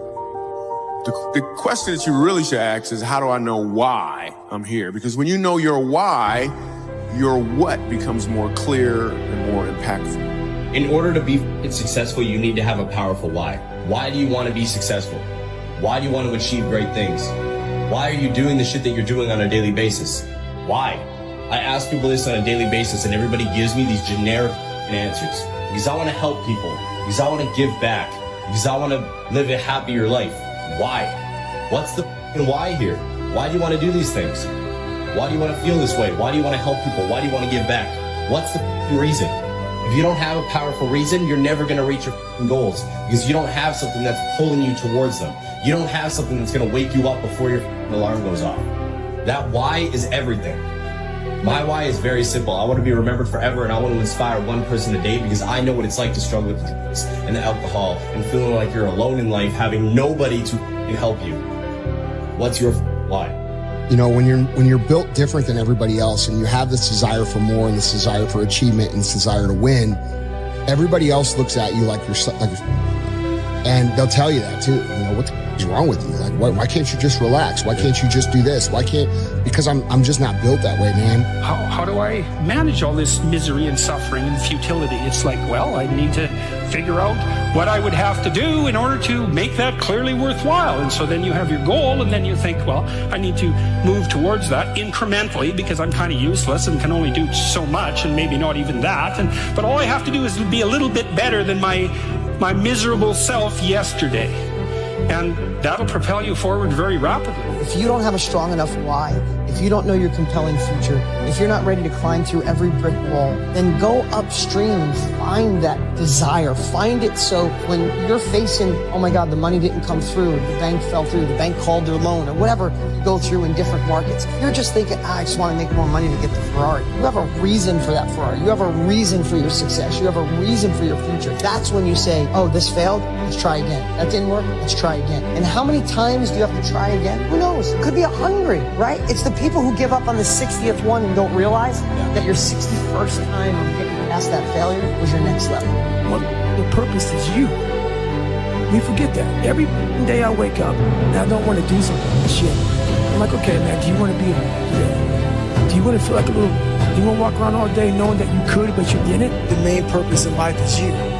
So if you wake up in the morning and you don't want to do something, you don't care enough about yourself. And that's what you need to really research is, man, why am I not doing this for myself? Because that is the number one purpose in life, is to better oneself. What's your rabbit? So what you focusing on each day? What you running after? What you chasing after? You may not apprehend it, but what gets you out of bed without an alarm clock? What gets you going when you don't feel like it? What makes you go get it when everybody say you can't? If you don't know where you want to go, who you want to be, you eventually just float around and you will eventually crash. Most people walk around with no goals, no ambition. They don't know where they're going. It's like a ship with no destination. If you don't know where you're going, you'll never get there. Once you know where you want to go, then you direct your time, your energy, and your attention to the execution and the achievement of that goal. It's all about intention. But most people walk around in life thinking that life is just a big fat lottery. And it's just not that case. Those that live by the lottery of life most likely end up losing. Make up your own mission statement. What do you... We're a platform. It doesn't work that way. It all boils down to the actual math. And so the easiest analogy is if you think about your business as a pig, and this is the world's ugliest pig, if you put lipstick on the pig, it's still a pig. And so if you put lipstick or you sprinkle some software on your lawn care business or your local service business, it's still a local service business. And one of the mistakes that I honestly see all the time is where people will take their service, say, I'll give you the service for free if you use the software, but here's the problem. The revenue will look just like service revenue. And so just because you bill through a software system, if you still have the same churn as a service business and the same margins as a service business, then they will still value you like a service business. You'll get valued based on a multiple of bottom line, which is fine. It's just not going to be a top line multiple or some big number on top of that because that's not the nature of the business you're in. And that's okay.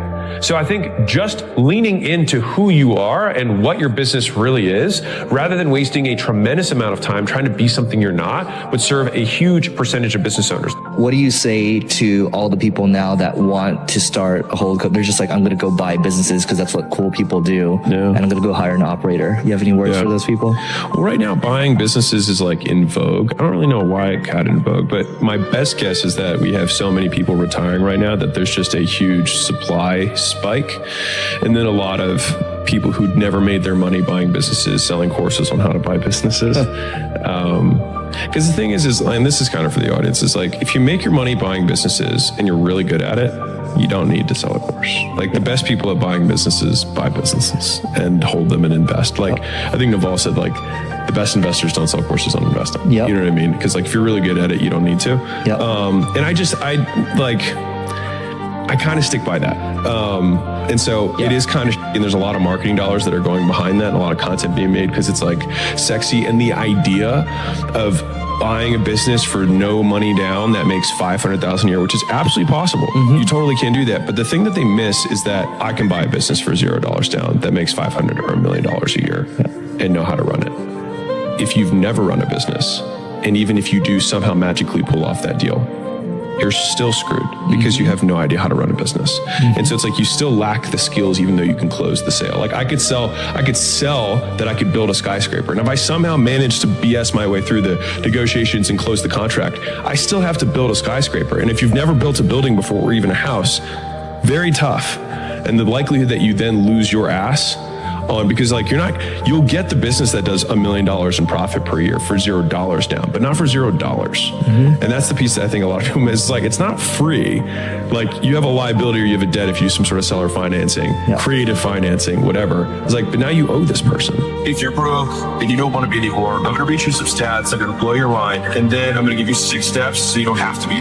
The average American is a literal negative net worth. It means that babies are richer than people who are not babies because babies haven't gone into debt. Number 2, the average U.S. minimum wage employee will make over $1 million in their entire lifetime in earnings. And if you were the median of U.S. income, you would earn $3 million over the course of your life. So the reason staying poor is the decision is because you know as long as you continue to work, you are going to make $1 million, millions of dollars.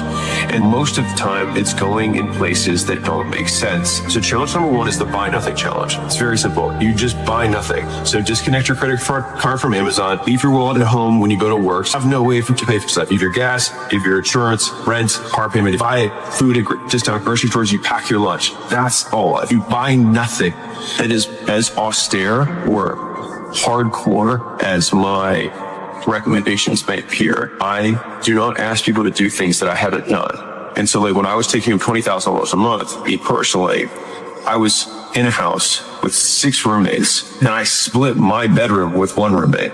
And so like, 2 beds, 2 dudes looking at each other like every night. When I was making $1 million a month, I was living on less than 15. And so the key takeaway that shifted how I thought about making money and more importantly, keeping money is that wealth is actually a ratio between what you earn and what you need. And the number 1 rule of money is spend less than you make. And so I always like being super, super conservative with my expenses relative to what I make, because I don't like spending money that I feel like I do. How do you advise people to select sort of who they're working on things with? This is really hard. Finding your tribe, finding the sort of people that you end up working with on and off for the rest of your career is really hard. I think I'll tell you some things I've learned, and I will admit that I don't have a perfect answer to this yet. But I think one thing is you should be willing to move. For whatever you're doing, there tend to be pockets of it around the world where there are similar people that are doing great work in whatever field you care about. And it's really worth trying to go be near them. And so, you know, we get criticized sometimes at YC for having people move to the Bay Area, but bringing people together that are interested in this similar thing of startups, I think has been really valuable for a lot of people. I think another thing that I have learned is that whenever I've helped people for no immediate benefit and with no intention of ever getting a benefit at all, time and again in my career, it has really later benefited me a lot.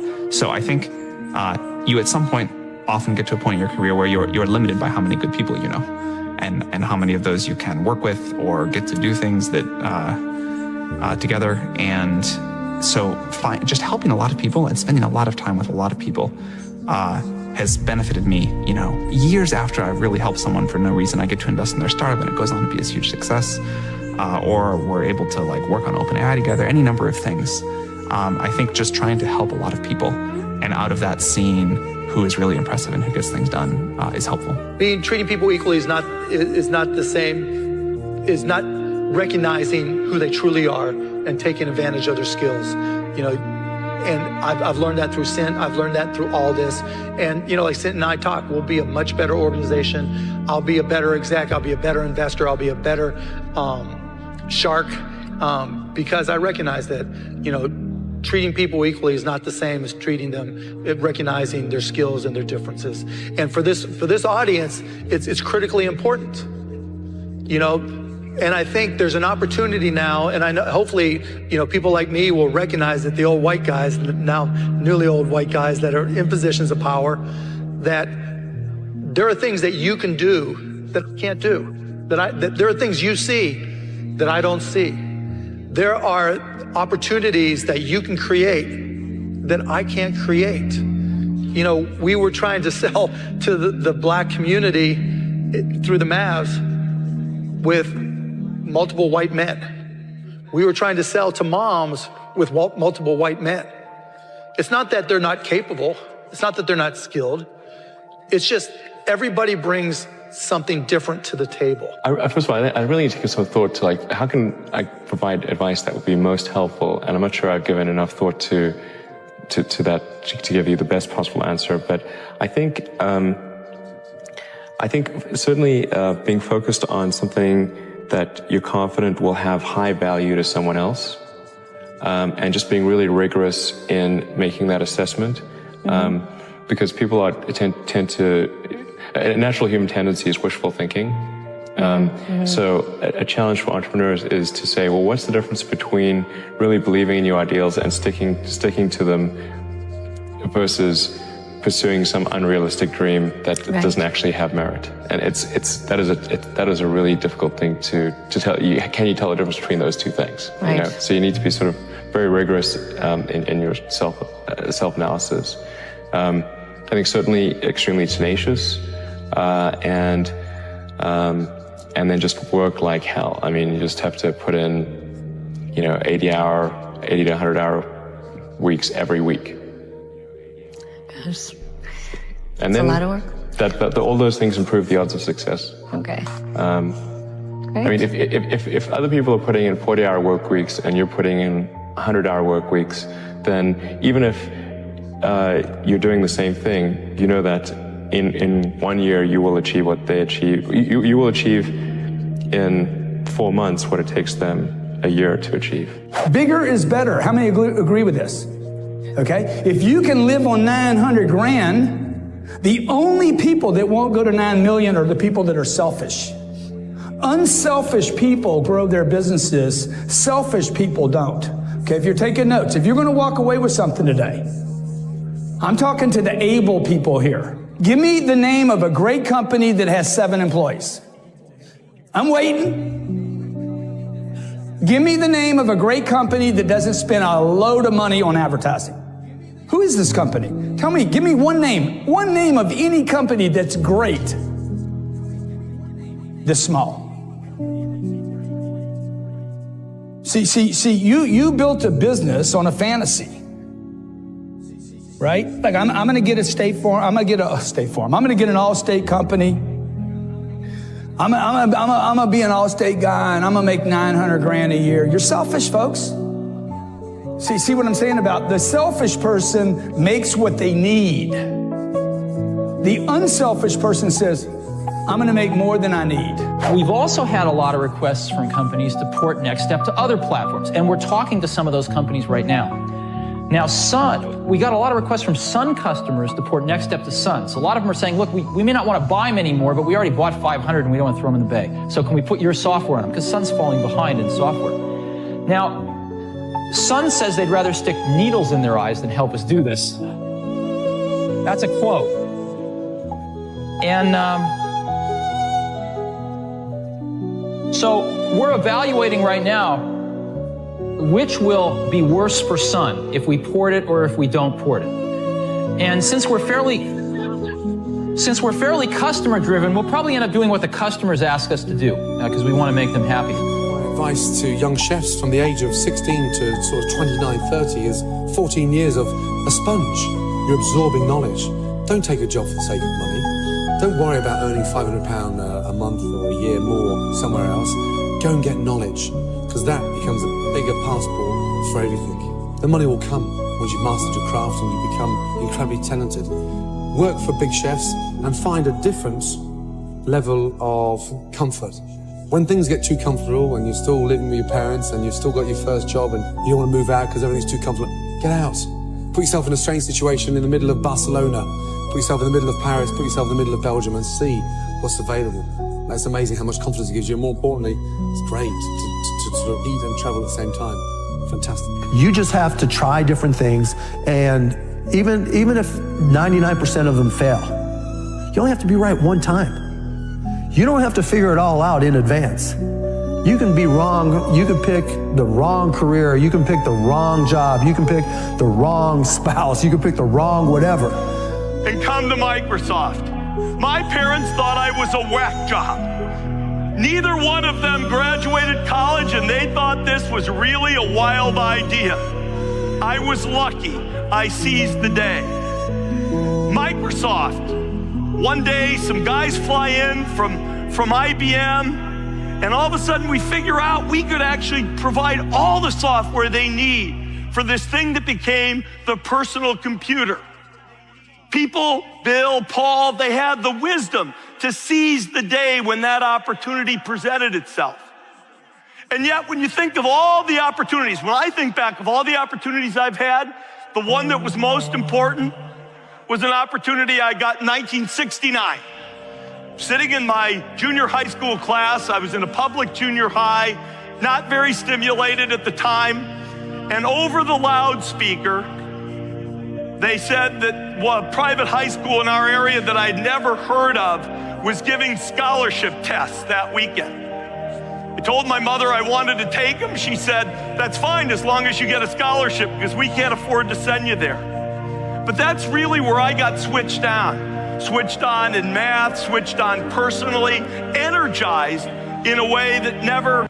Yes, you're tired. Yes, your mind is saying give up. Yes, it's saying quit. But you cannot quit because you realize you have not reached the goal yet. You have come too far to quit in the process. You have invested too much to quit now. You have lost too much to quit now. Don't cry about it. Don't whine about it. Get a reward for your pain. Once you start questioning yourself, you already lost. Once you start questioning yourself, once you start going into a state of depression and you start being by yourself and you start thinking and wondering, once you start wondering, you already lost. Even if you don't believe. I'm the best right now. And if you want to go through motivational speaking, you got to go through me. Ain't nobody doing it like this. They all wear shirt and tie. Ain't nobody bring hip hop to motivation. I must be the greatest. I shook up motivational speaking. I changed the whole genre. I must be the greatest, not because I'm cocky, but I gotta tell myself I'm the best if I'm gonna be the best. I gotta believe in me before anybody else believe in me. If you want a thing bad enough to go out and fight for it, to work day and night for it, to give up your time, your peace, and your sleep for it, if all that you dream and scheme is about it, and life seems useless and worthless without it, and if you gladly sweat for it and fret for it and plan for it and lose all your terror of the opposition for it, and if you simply go after that thing that you want with all of your capacity, strength and sagacity, faith, hope and confidence, and stern pertinacity, if neither cold poverty, famish or gulf, sickness or pain or body and brain can keep you away from the thing that you want, if dogged and grim you besiege and beset it, with the help of God you'll get it. You are defined by what you do, not what you say you'll do. Your actions will always speak louder than your words. You got to be hungry. People that are hungry are willing to do the things today others won't do in order to have the things tomorrow others won't have. People that are hungry believe, always strive to get on top in life because it's the bottom that's overcrowded. I didn't do what I'm doing right now because it was hard. How many of you decided not to do something because it was hard? Raise your hands, please. I want you to write this down. If you do what is easy, your life will be hard. Complain, point at the circumstances, give up your power, blame the government, blame the economy. If you do what is easy, your life will be hard. But if you do what is hard, your life will be easy. I didn't give up. That's what I'm saying to everybody. We all go through pain. Some of us go through pain and it becomes our tombstone. Some of us go through pain and it's a scar.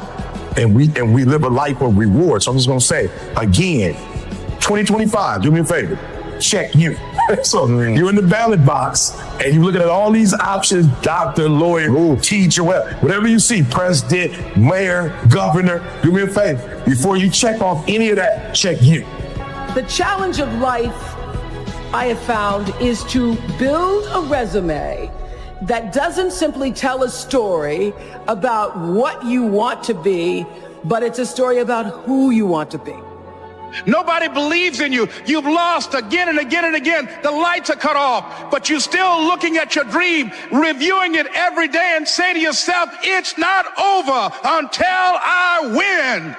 It's very important as you hold on to that dream. There are moments when you're going to doubt yourself. There are rough times are going to come, but they have not come to stay. They have come to pass. It's very important for you to know that. Don't say I'm having a bad day. Say I'm having a character building day. It's very important for you to believe that you are the one to make this happen. I've seen people quitting. And if they would have held out longer, they would have been successful. I've seen it so much. I've seen some of the most brilliant people in the world that never made it because they were quitters.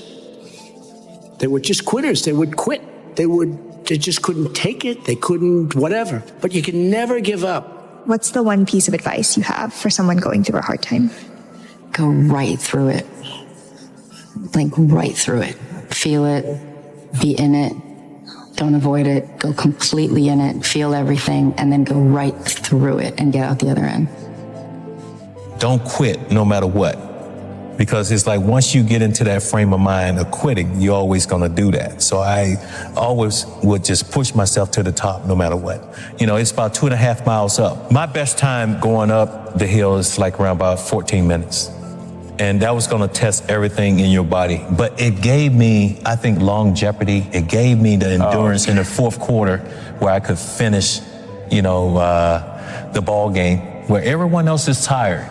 And I'm jumping around and my teammates looking at me like I'm crazy because I have all this energy. People give up right before they get what they've always wanted to get. People quit. That's your moment. That's your moment. It's not that all is lost. when you're feeling the most trapped and down and nothing can't go right, I feel like those are the moments that define you. Those are those character canon moments that are like, what am I going to do now? You know, how do you respond to that? You know, you're the closest to getting what you want is always the hardest. When people can't get up in the morning, I'm going to tell you why. Because they can predict the feeling of everything that's going to happen in their life, and their body's resigned to the familiar. It says, oh, another mundane day. But remember when you were a kid and you were going on a field trip? What happened then? You were up and dressed and ready to go before your parents were up, because you knew something unexpected was going to happen. That's how we should live our lives. Waking up with the understanding to expect the unexpected, and something unusual should happen in our life as a result of our efforts. And to all of you watching here, come close to the screen and listen. People don't have to like you. People don't have to love you. They don't even have to respect you. But when you look in the mirror, you better love what you see. You better love what you see. Nobody can destroy you if you won't let them. Don't let them. You're a man. You are a man. Stand up and be a man. Make the hard decisions, make the sacrifices, make the unpopular decisions, and become comfortable in your own skin. And if you are not a person that you are comfortable being alone with, that is the one person in this universe that you have full power, full right, and full responsibility to change. You be a strong man, you be a good man, and you just let the world rage around you. Develop a vision of yourself as happy, healthy, wealthy, thin. Practice what top people practice, which is what is called idealization. You project forward several years and you imagine that your life is perfect in every way. Imagine that you have no limitations. Imagine that you have all the time and all the money and all the friends and all the contacts and all the education, and all the experience, and that you could be or have or do anything you want in life. If you could, what would it be? If your life were perfect in 5 years, what would it look like? How much would you be earning? How much would you be worth? What kind of a family life would you have? What kind of health would you have? What kind of car would you be driving? What would your life be like if you could wave a magic wand and make it perfect in every way? Now, what we have found is this is the starting point of great riches, and it's the starting point of great success in life, is for you to have a dream or a vision of a wonderful future. Everybody gets knocked to the ground by life, but some of us just don't stay down. It's not over when you lose. It's only over when you quit. If you always make the decision to get up one more time, you'll win. All the long nights, all the early mornings, all the headaches, all the stress, all the pain will be worth it. Keep going. Whenever you feel like quitting, I want you to think to yourself, if I quit now, I'll soon be back to where I started. And when I started, I desperately wanted to be where I am now.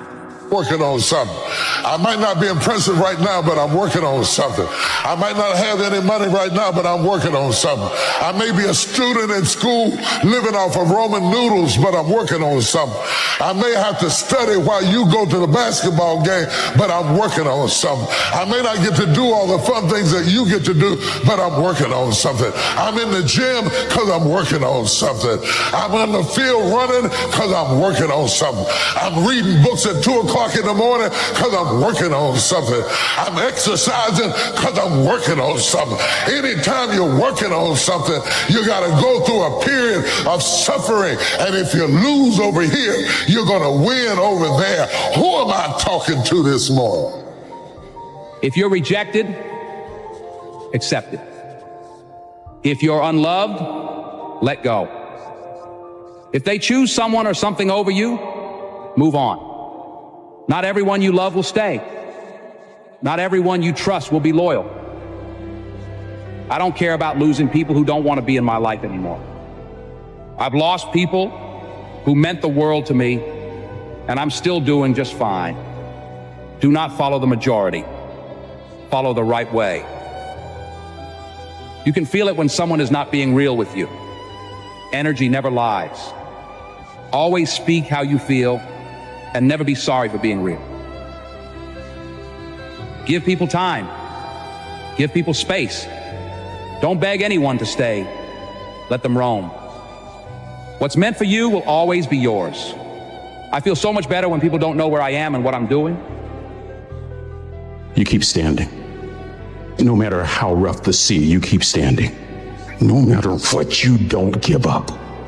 You keep standing, no matter what.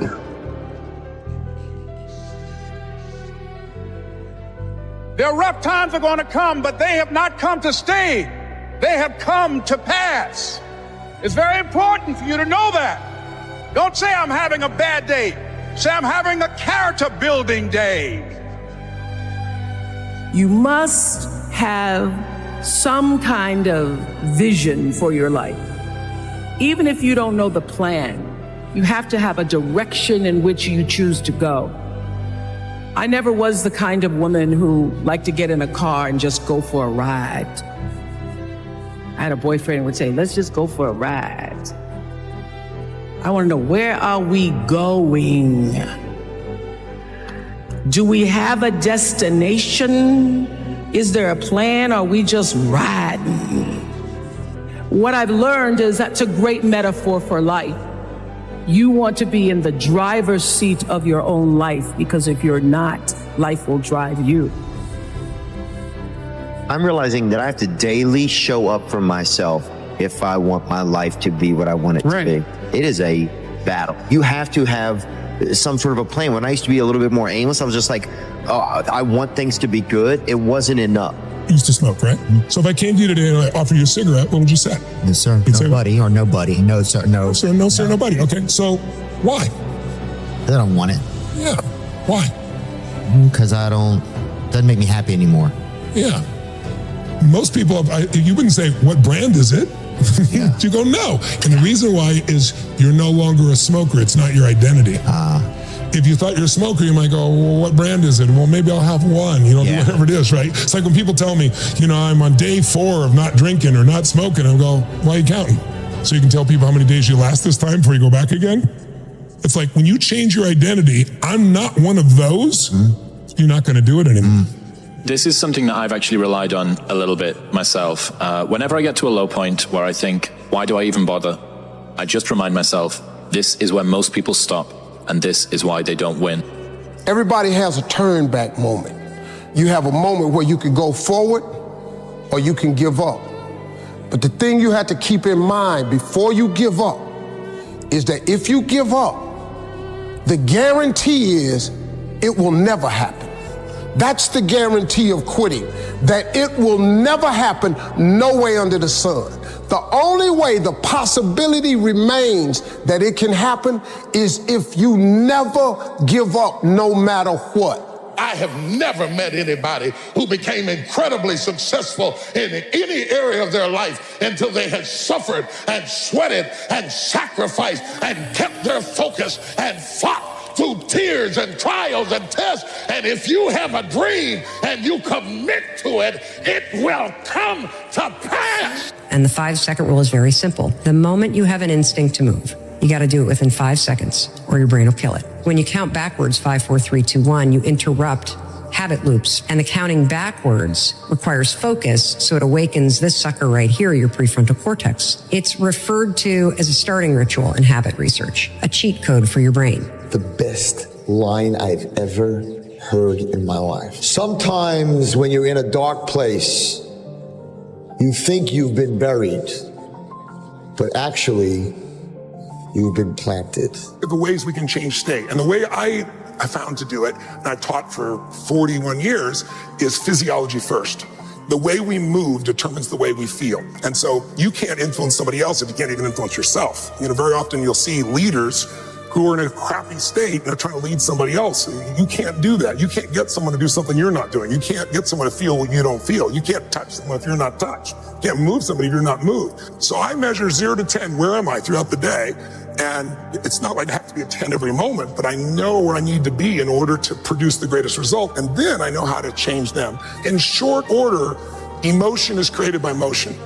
And what you're really talking about is compliance for people taking their pills, following all these things. It's all based on the emotional state they're in. But when you change the body radically, you change the biochemistry, the state changes and they make a shift. Broke people try to save money.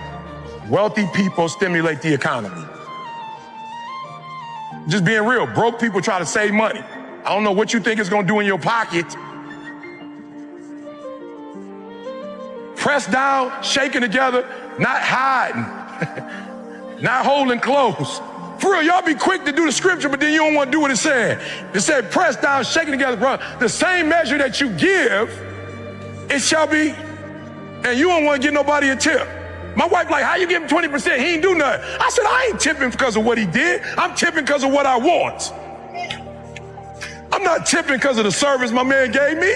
I'm tipping because of the return I want. Matter of fact, if he was whack, give him 25% so we can get more. God like, oh, you just hooked him up. He didn't even deserve a tip, but I saw y'all, you got a good heart, son. See, you can do anything. You can get up any hour, read any book, take any class, make any change, develop any skill, do any discipline. I mean, you can do it all. When this how and the why, or when the why starts to grow, the how gets simple. The biggest mistake a person can do right now, no matter in which situation you are. Good times create weak people. Weak people create bad times. Bad times create strong people. Strong people create good times. The reason that most people are not living out their true potential, are not doing all of the things that they would really like to do, is because of fear. Some people call fear false expectations appearing real. Your life is not your life. The life you experience is the life you focus on. If you're focused on what's screwed up in your life, you have a screwed up life. If you focus on stuff that you're grateful for, you have an extraordinary life. What's wrong is always available. You can always find what's wrong. So is what's right. So it's a matter of focus. Because whatever you focus on, it'll be real to you, even if it's not real. Once you start questioning yourself, you're already lost. Once you start questioning yourself, once you start going into a state of depression and you start being by yourself and you start thinking and wondering, once you start wondering, you already lost. Even if you don't believe. I'm the best right now. And if you want to go through motivational speaking, you got to go through me. Ain't nobody doing it like this. They all wear shirt and tie. Ain't nobody bring hip hop to motivation. I must be the greatest. I shook up motivational speaking. I changed the whole genre. I must be the greatest, not because I'm cocky, but I gotta tell myself I'm the best if I'm gonna be the best. I gotta believe in me before anybody else believe in me. Life is not easy. It is not. Don't try to make it that way. Life's not fair. It never was. It isn't now, and it won't ever be. Do not fall into the trap, the entitlement trap, of feeling like you're a victim. You are not. Get over it and get on with it. And yes, most things are more rewarding when you break a sweat to get them. The alarm rings in the morning. Most of us don't want to get out of bed, right? But we know we should. So I would go 5, 4, 3, 2, 1. The moment the alarm rang, 5, 4, 3, 2, 1, just like NASA. And the counting backwards kind of shut my mind off. And then suddenly at 1, I would stand up. And I would use this every single morning to get out of bed. And 9 years later, I still use it every single morning to get out of bed. I think some behavior you can learn and automate. Other stuff that you don't like doing, you're going to always have to push yourself. That's just how it is. I noticed that window where I'd be lying in bed and I'd have the knowledge that I should get up, but in my body I wouldn't feel it. And as I lied in bed, and you can try this tomorrow morning, set your alarm earlier than you normally do, and watch what happens. The alarm will go off and your mind knows that you said you would get up. It starts to kind of nudge you with a little guilt. And then what'll happen is all of a sudden you'll start talking yourself out of doing the thing you said you would do. And it happens in less than 5 seconds. If you can hunger to grow more, to be more, to give more, to do more, to share more, to become more, then you're never going to be bored, and you're always going to grow, and you're going to have fulfillment, and you're going to succeed. Hunger will make you expand. But in order to be hungry, you got to have something you want more than just yourself. You gotta want to have something to give to your kids or to your husband or wife or to your community or to humanity, not virtue signaling what you tell people, what you do. The bottom line is, no one's coming. No one. No one's coming to push you. No one's coming to tell you to turn the TV off. No one's coming to tell you to get out the door and exercise. Nobody's coming to tell you to apply for that job that you've always dreamt about. Nobody's coming to write the business plan for you. It's up to you. One of the things that we have to remember, and I think young people don't realize this, is when someone gives you a shot, when they decide to put you on a stage and give you a microphone, or if they give you a job, or if they open a door for you or make an introduction for you, you don't have to prove yourself because you've already been vetted. Somebody else has already said, I mean, you see this in new employees all the time. The company Chanel, they have this rule that I absolutely love, that new senior executives are not allowed to speak in meetings for the first 90 days of their employment. They want you to shut up and listen. And the reason they do that is because new employees so often feel they have to talk in every meeting to prove that you made the right choice to hire them. They're like, we know you're smart, we hired you. You gotta be hungry. People that are hungry are willing to do the things today others won't do in order to have the things tomorrow others won't have. People that are hungry believe, always strive to get on top in life because it's the bottom that's overcrowded. I didn't do what I'm doing right now because it was hard. How many of you decided not to do something because it was hard? Raise your hands, please. I want you to write this down. If you do what is easy, your life will be hard. Complain, point at your circumstances, give up your power, blame the government, blame the economy. If you do what is easy, your life will be hard. But if you do what is hard, your life will be easy.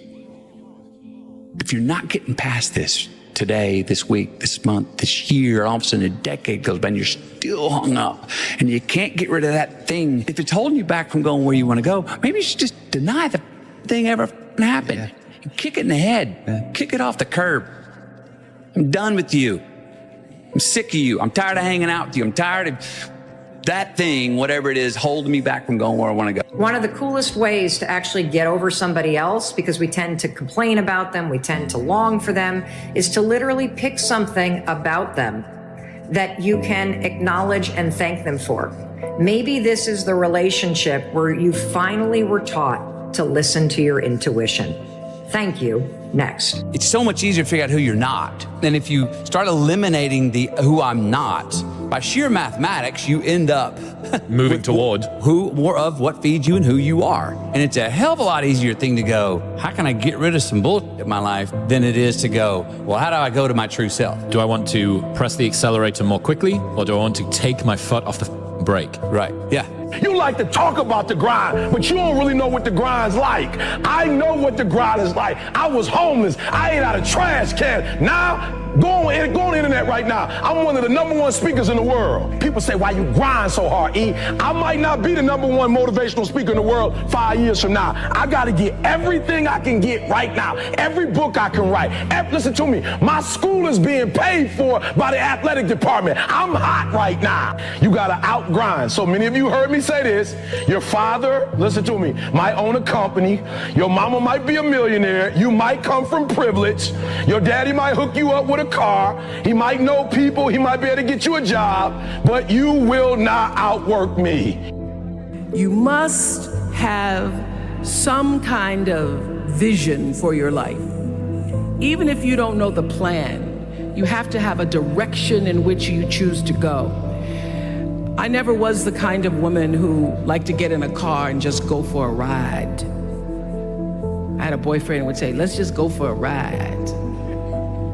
I want to know, where are we going? Do we have a destination? Is there a plan? Or are we just riding? What I've learned is that's a great metaphor for life. You want to be in the driver's seat of your own life, because if you're not, life will drive you. Everybody has a turn back moment. You have a moment where you can go forward or you can give up. But the thing you have to keep in mind before you give up is that if you give up, the guarantee is it will never happen. That's the guarantee of quitting, that it will never happen, no way under the sun.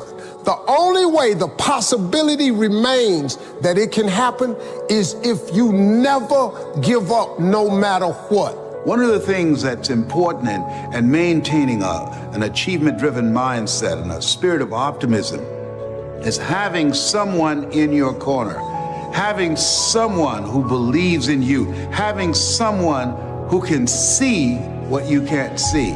Even if you're tired, you can still go to the gym. Even if you're annoyed with your spouse, you can still speak in a manner that's loving. Even if you don't feel like doing that hard work, you can still push yourself to do it. Your feelings aren't a choice. Your behavior and your thoughts are always a choice. There's 3 P's that you gotta annihilate, crush, or destroy if they're getting in the way of your progress in a relationship or your career or your happiness or your health. These are the 3 P's that make learned helplessness. Number 1, you think the problem is permanent. Once you've had enough disappointment, sometimes your brain doesn't want to get disappointed, so it's a permanent problem. Please write down, no problem is permanent, only your soul is permanent. Nothing's forever. Everything changes, everything eventually ends, and something new begins. That's part of life. Those are the seasons of life. The second P that keeps people in learned helplessness so they don't change, this belief's got to be annihilated, broken through, and that it's pervasive. That means that because my relationship's not great, my whole life is horrible. Then you're forgetting you do have health, or you do have friends, or you do have a job, or you do have whatever. I can breathe. And the third one is we think the problem is personal. There's something wrong with me. And if you start believing that, it becomes self-fulfilling. You give up. See, I'm not good enough. I'm not beautiful enough. I'm not smart enough. I always screw it up. So those 3 P's got to be destroyed. That's why a lot of relationships don't work. We make her Wonder Woman and she makes us Superman, and neither one of us live up to it. And that we've got that bulb, that honeymoon bulb turned up to 100 watts, and the honeymoon's over. We're trying to deal with some real base stuff. Let's leave it at 20 watts. We're just lit, but we're not just feverishly superhuman. And I think a lot of us just purport that on someone else, and they can't live up to it. And it ends up not being fair to them. And then they do the same to us, and we both walk away going, I underwhelmed. If you stay in your comfort zone, that's where you will fail. You will fail in your comfort zone. Success is not a comfortable procedure. It is a very uncomfortable thing to attempt. So you got to get comfortable being uncomfortable if you ever want to be successful. Path of least resistance never makes you happy. It's like, you have to push yourself. Self-esteem, esteem for yourself is earned by you doing something difficult for you. When you do something that's incredibly hard and you push through it, your brain starts to have inner pride, not fake ego. Broke people try to save money. Wealthy people stimulate the economy. Just being real, broke people try to save money. I don't know what you think it's gonna do in your pocket. Pressed down, shaking together, not hiding, not holding close. For real, y'all be quick to do the scripture, but then you don't want to do what it said. It said, pressed down, shaking together, bro. The same measure that you give, it shall be, and you don't want to get nobody a tip. My wife like, how you give him 20%? He ain't do nothing. I said, I ain't tipping because of what he did. I'm tipping because of what I want.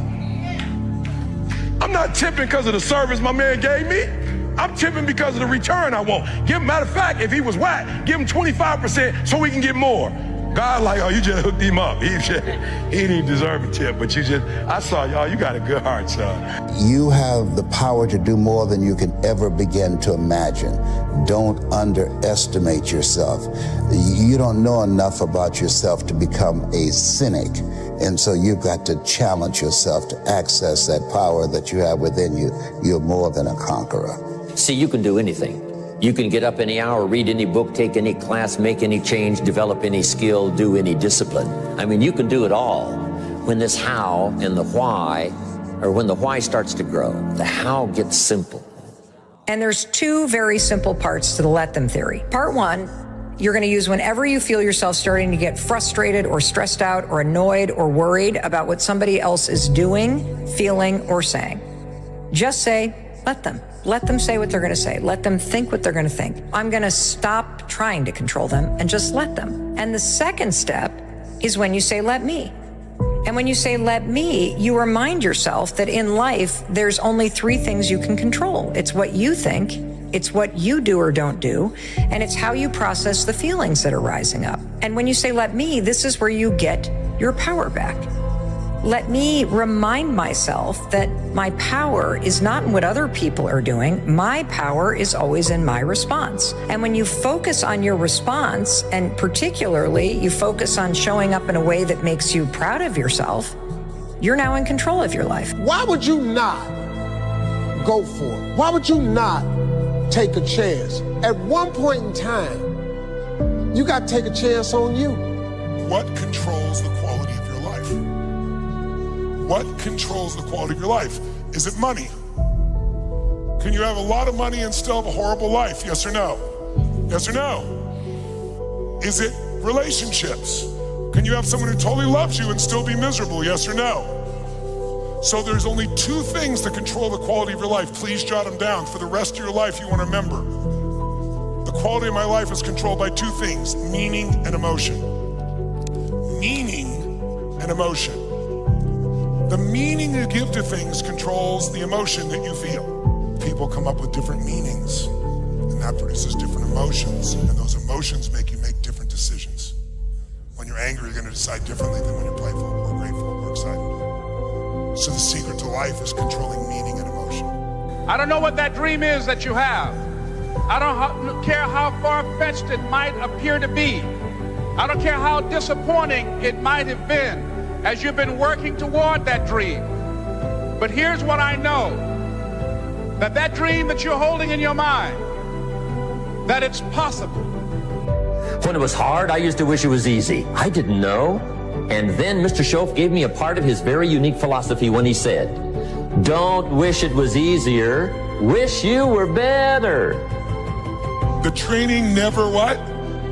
It never ends, it never stops. I've trained everybody, the training never stops. You don't build a muscle and work out one time and then expect 5 years from now you're gonna have muscle. The only thing you can count on in an organization is entropy. Meaning all things in the world, they break down. The only way you stop entropy is by constantly rebuilding. You rebuild by constant training. That's why you gotta prime yourself each day. Just 10 minutes, prime yourself psychologically, mentally, emotionally, so you are ready for prime time, called your life. I didn't give up. That's what I'm saying to everybody. We all go through pain. Some of us go through pain and it becomes our tombstone. Some of us go through pain and it's a scar. And we live a life of reward. So I'm just gonna say, again, 2025, do me a favor, check you. So you're in the ballot box and you're looking at all these options: doctor, lawyer, teacher, whatever you see, president, mayor, governor. Do me a favor, before you check off any of that, check you. So you have to say, here's where I am, here's where I want to be, and you have to be honest. It's not where I want to be. It's uncomfortable. But then the second part is you got to uncover, face the truth, what has gotten in the way in the past. And there's only 5 things usually: fear, fear of failure, fear of success, fear of unknown, fear of not looking good, fear of all those things. Or 2, a limiting belief, like, I've tried everything. Once you believe that, you don't even try anything anymore. Someone trying to lose weight, that's the common one they'll say, because they've tried a bunch of things that didn't work. Or all the good ones are gone, Right. All right. Or they're gay and I'm not, or I'm gay and they're not, or whatever the story is. There's a story, a belief system that limits them, and so it keeps them from maximizing their ability. Third thing that could have gotten in the way, some other emotion: overwhelm, stress, anger, resentment. Those things just shut down your progress. What do you think is the greatest human skill? Not habit, but mindset and skill. That's a great question. I don't know if I got what the greatest, there's so many. It depends on what you want out of your life, right? Yeah. But I think the ability to manage your own mind and emotions is probably one of the single most important. And maybe the second is the ability to influence others, because that's what makes you a leader. You have to sacrifice your lower self to your higher self in order for you to proceed in a healthy manner, to be resilient, but also for you to participate in the covenant that would make for a united society. People think they want to get rich by doing this big hit. Look at all the actors, all the athletes, all the movie stars that you've seen that made more money than God, and now they're bankrupt because they made money and income working, but they never figured out how to make money work for them while they slept. They never made money their slave. So if you look at like 50 Cent, he made $100 million on vitamin water. Someone gave him a tip and he went bankrupt. Or right now, I don't know if it's really gonna happen, but the newspapers are speculating now, Johnny Depp is going through this divorce. He made $750 million and they're saying he may go bankrupt now because he's gonna have to give up half in his cash position, and he spends $30,000 a month on wine, and he took Hunter Thompson, the reporter, and burned his body and paid $3 million to blow his ashes into the atmosphere. So you can mess up no matter what you do, or you can take a small amount of money and just consistently invest it, and you'll get where you want to be financially. You need to be clear what it is you really want. I always tell people, know not only what you want, but why you want it. I know this is simplistic, but most people just don't do the blocking and tackling of their life. The one we were talking to earlier, a great lady, and you could just see she wants to have a new business, but she never sat down to even put a plan together and says, why aren't I taking action? Well, when you're not sure what you're gonna do, you're gonna hesitate. And hesitation kills momentum. And momentum is what makes a sports team win. It's what makes an athlete, a business person win. When you get momentum, it's like takes enormous energy to get a rocket out of our gravitational pull of the earth. But out of the solar system is easy. Once it has momentum, it takes less fuel, less energy. Starting a relationship, starting a business, changing your body, it takes so much in the beginning. But once you get going, it's actually really easy. Leadership is not a rank. Leadership is not a position. Leadership is a decision. Leadership is a choice. It has nothing to do with your position in the organization. If you decide to look after the person to the left of you and look after the person to the right of you, you have become a leader. When you really sit back at your life and you are in that dark room, and you're looking at where you started from, and you tell yourself, God, dog, man, my mom is this way, my soon-to-be stepdad got murdered, my dad beat the shit out of me, I can't read and write to save my soul, I've lied about it to everybody, I've cheated on all these tests. My God, man. And then you put a goal in your mind. How are you gonna feel, man, when you accomplish this goal coming from that shit? Coming from the hell you came from. A lot of people start from a good starting point. They have a good foundation. What if you can surpass all of these? What if everybody who was way up here started up here, and you started with no legs. You had to grow legs to even start walking, and then crawling, and then running, and then you start passing people with all this given to them. I had to use all this negative that was making me weak and horrible as a person. I had to use this as the power that now fueled me. I had to flip it on its head and say, hold up, this might be exactly what I need. The darkness is exactly what I need. It's how you look at your situation. And I was looking at it all f***ed up. Don't rely on social media. Put it down, turn it off, shut up, be quiet, learn, read, relax, get better. First part of your life you learn, second part of your life you earn. Third part of your life, you return. Can you be my therapist? I already am. We all want to be able to change the way we feel. That's what I spend my life showing people how to do. And what most people don't know is emotion is created by motion. The way you move determines the way you feel. You have 80 different muscles in your face, 80. For most people, this is the largest area of unemployment in the country. They use the face the same way. They feel the same emotions over and over and over again. So what I was saying is I have this deal with myself called priming. Every day, I say, look, you got to have 10 minutes for yourself. If you don't have 10 minutes for yourself, you don't have a life. And I'm not going to hope I feel good. I just got back of 6 countries in 12 days. I was in India 2 days ago. Wow. And I woke up here feeling like somebody ran me over with a truck. But you got yourself psyched up. But the way I did it is I do this process. It's 10 minutes. I put some music on. I do this massive change in my breathing, so it radically changes the way I feel. And then I do this 3-step process. First, I do 3 minutes of gratitude, where I think of 3 things I'm really grateful for, and I associate. I don't think of it over there. I feel it. And the reason is, when you're grateful, you can't be worried. You can't be fearful. When you're grateful, you can't be angry. And anger and fear are what screw people up most in their relationships, in their life, in their business. So I wire myself. I was saying to you that most people want to be happy, but their habit is to be worried or pissed off or frustrated or stressed. And so they've got a highway to stress and they got a dirt road to happiness. So I wire myself. I've got a highway to gratitude, which changes all your emotions. And then I do a 3-minute process of kind of a prayer for my family and friends. And then I do a 3-minute process of the top 3 things I want to accomplish. I see it as done and I feel it. I'm done in 10 minutes. So sometimes I go 20, but my deal is 10, so there's no excuse not to do it. Something happens no matter who you are, if you're average or if you're good. When you get around greatness and you stay around greatness, you start listening to great podcasts and reading great books, and you start hanging around great people, and you start becoming a part of great masterminds. Guys, you just evolve. And I don't know what happened, but Every year I went from a high school dropout and homeless to I started to becoming every single day more of who I am. And I can't believe it. My next goal is to win the Nobel Prize. Why? I had to come up with something. Listen to me, you have to be careful when you hang around average people. All they're going to do is tell you what they can't do, and that's okay that they can't do it, but that has absolutely nothing to do with us. We can go from being homeless and high school dropouts to having PhDs, writing books, and becoming the voice of a generation. We can do whatever we believe we can do, and we don't need anybody's permission to do it but ours. Most people have a belief about what their real potential is no matter what you tell them. And that affects how much action they take. And of course that affects the result. And then ironically, that result reinforces their belief. And then that belief affects it. So I'll give you an example. Let's say a person has unlimited potential, we all agree. But they take little action, little results. Why? Because they have to start with a problem with their belief. They don't believe it's really going to happen for me. Maybe for Frank Kearns because he's got the cool hair and stuff, or maybe it's for you because you're so driven, but it's not me. Maybe Tony Robbins because he's a freak, got these big teeth. Whatever their thought process is, right? They got this thing, right? But what happens is, if you believe that there's very little potential, how much action are you going to take? Nothing, little. And when you take little potential with a little action, what kind of results do you get? Lousy little results. And when you get little results, what does that do to your belief? You go, see, I told you this was a waste of time, told you this wouldn't work. And then what happens? You tap even less potential. You take even less action. You get even worse results, and your belief gets even weaker.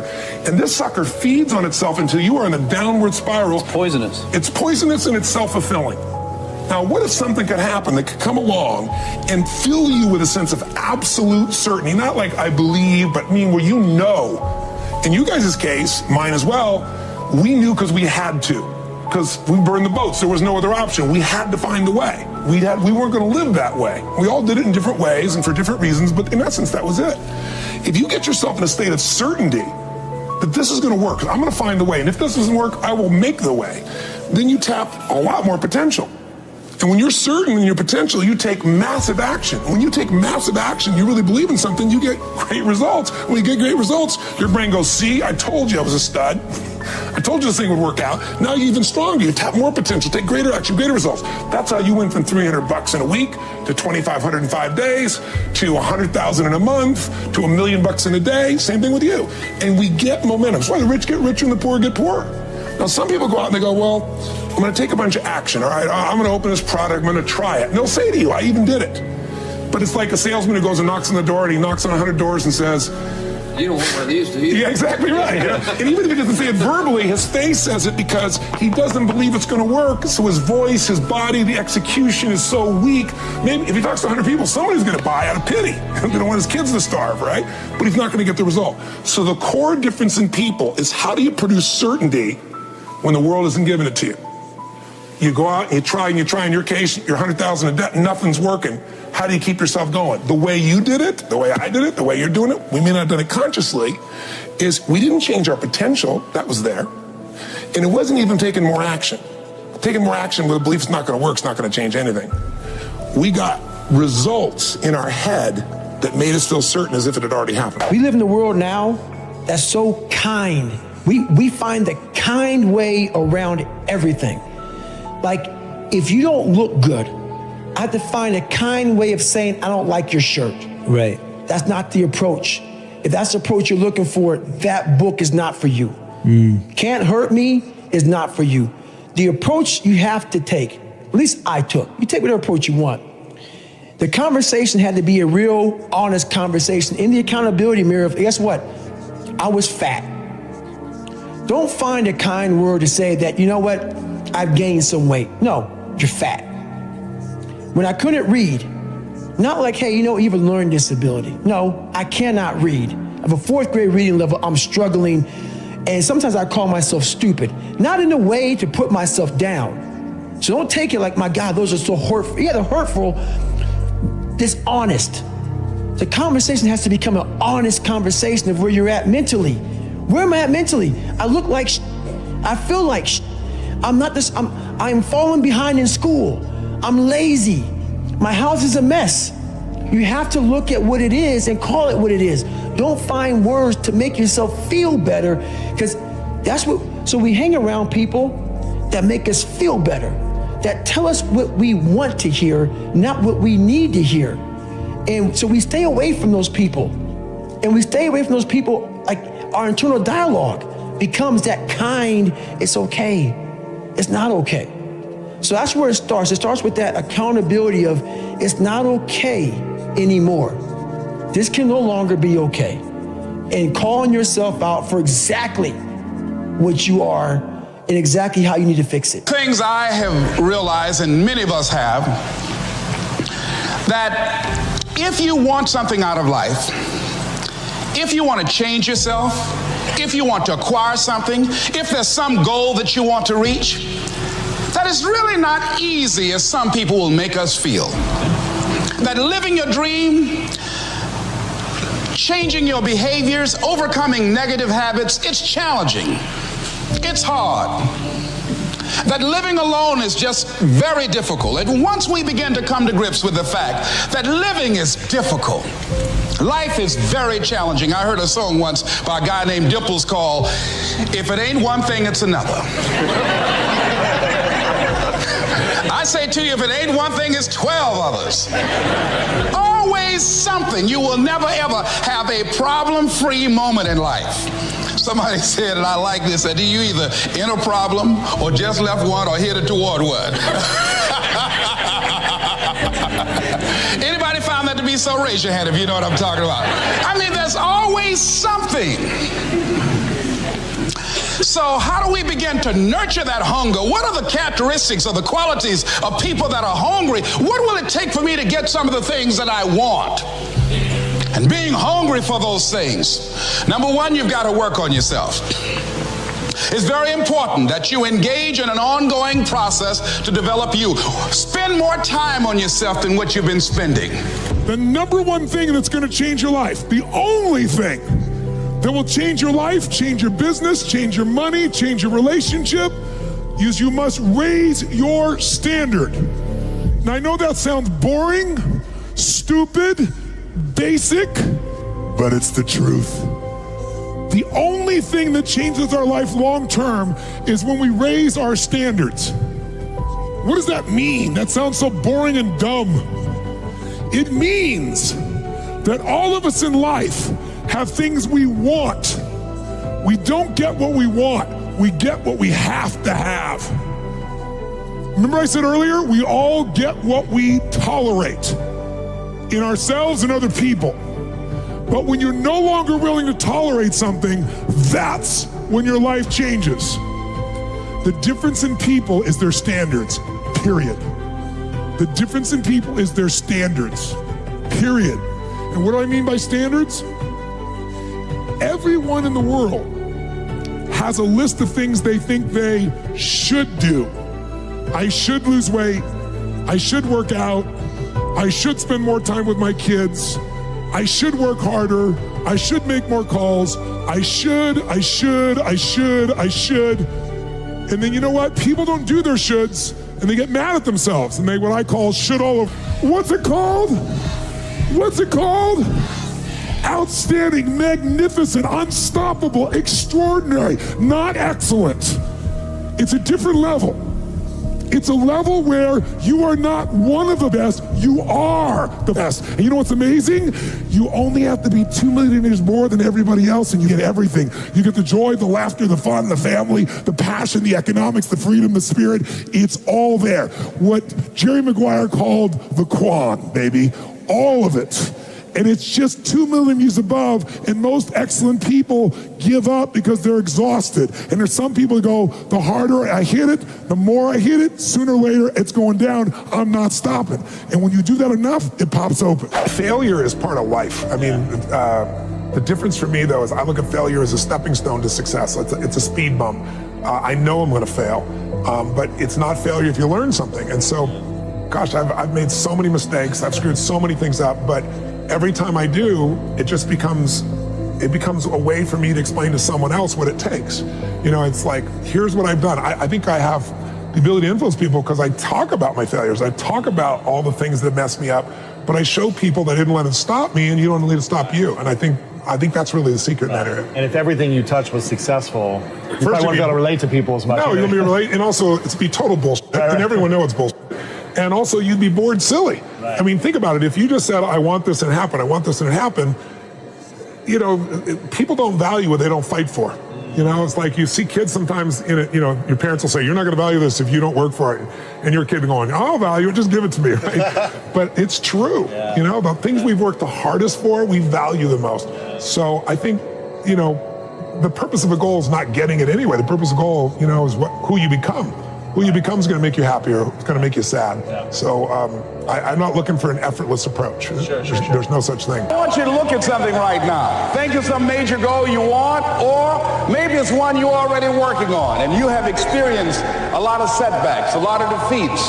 You've experienced a lot of disappointment.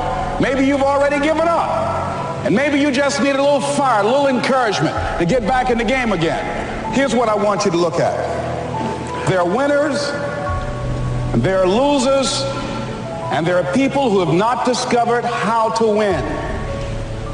And all they need is some coaching.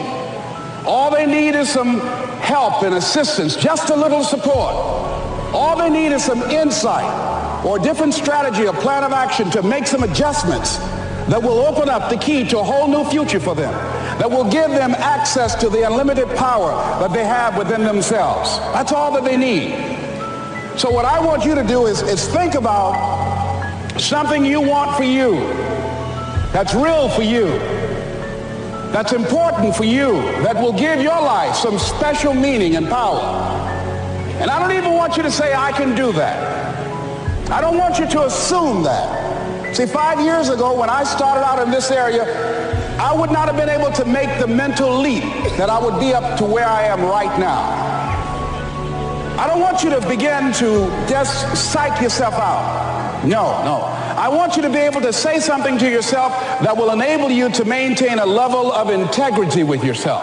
That when you say this, even when you face tremendous setbacks, it will be a benchmark to keep you in the game, to keep you moving forward and experimenting and readjusting your strategy and your plan of action, continuously looking for ways to win. So what is that something? When you got an idea you want to move on, you might not have the money, you might not have the education, you might not have the support or the resources you need. What is that something that can keep us going, that will enable us to act on our dream? What's one of those keys that will begin to help us to discover the secrets to our dream? Here's the deal. You, from now on, if it's something personal, call it a goal. For real, let's get the terminology right. If you want a car, we're gonna name that's a goal. Don't put your car in the same category as Martin Luther King when he said, I have a dream. Don't put that in the same category. That's a different category. If you're trying to build your business portfolio, that's a goal. When you use the word dream, now you are changing other people's lives.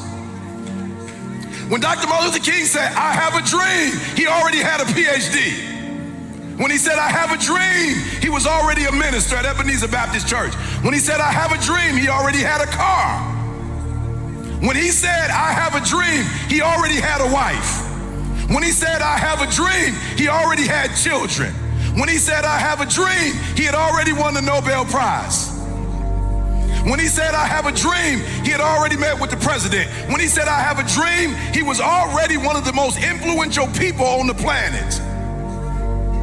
When he said, I have a dream, he wasn't talking about himself, he was talking about you and I. And so I want you to redefine, when you say money, you say goal. Say, I have a goal. I have a target. When you say I have a dream, that's beyond. I was riding with a friend the other day, and I know this friend of mine who has been working on a job where she's been miserable for a long time. She was telling me about how she was miserable on the job and how she was so unhappy. So I said, if it's that stressful and if it's causing you that much pain, I say, why don't you just quit and do something else? And she said something that really put her in the chorus line with a lot of other people. She said, I would, but. And then I started to thinking about that. I said, let me take a poll. So I started talking to other people, and I would ask them what they were doing. And I said, but is that your passion? And they would say no. I said, then what's your real passion? And they would tell me what their real passion was. Then I said, well, then why aren't you doing what you really want to do? Oh, I can do it, but. And they would continue on. So this word, but just kept on coming up. And then it also has some friends like woulda and coulda and shoulda. And one day, I'm gonna have my own business. Those people who talk about one day I'm gonna. Some of y'all know some of those one day I'm gonna people. Raise your hand. Some of you get up in the morning and look in the mirror at that person. I just tease it, all right? So, how is it that many times we block ourselves and we use these words almost like we're in a trance, like we're sleepwalking through life, that we find ways to cancel out our dreams? And I think that but is a dream killer.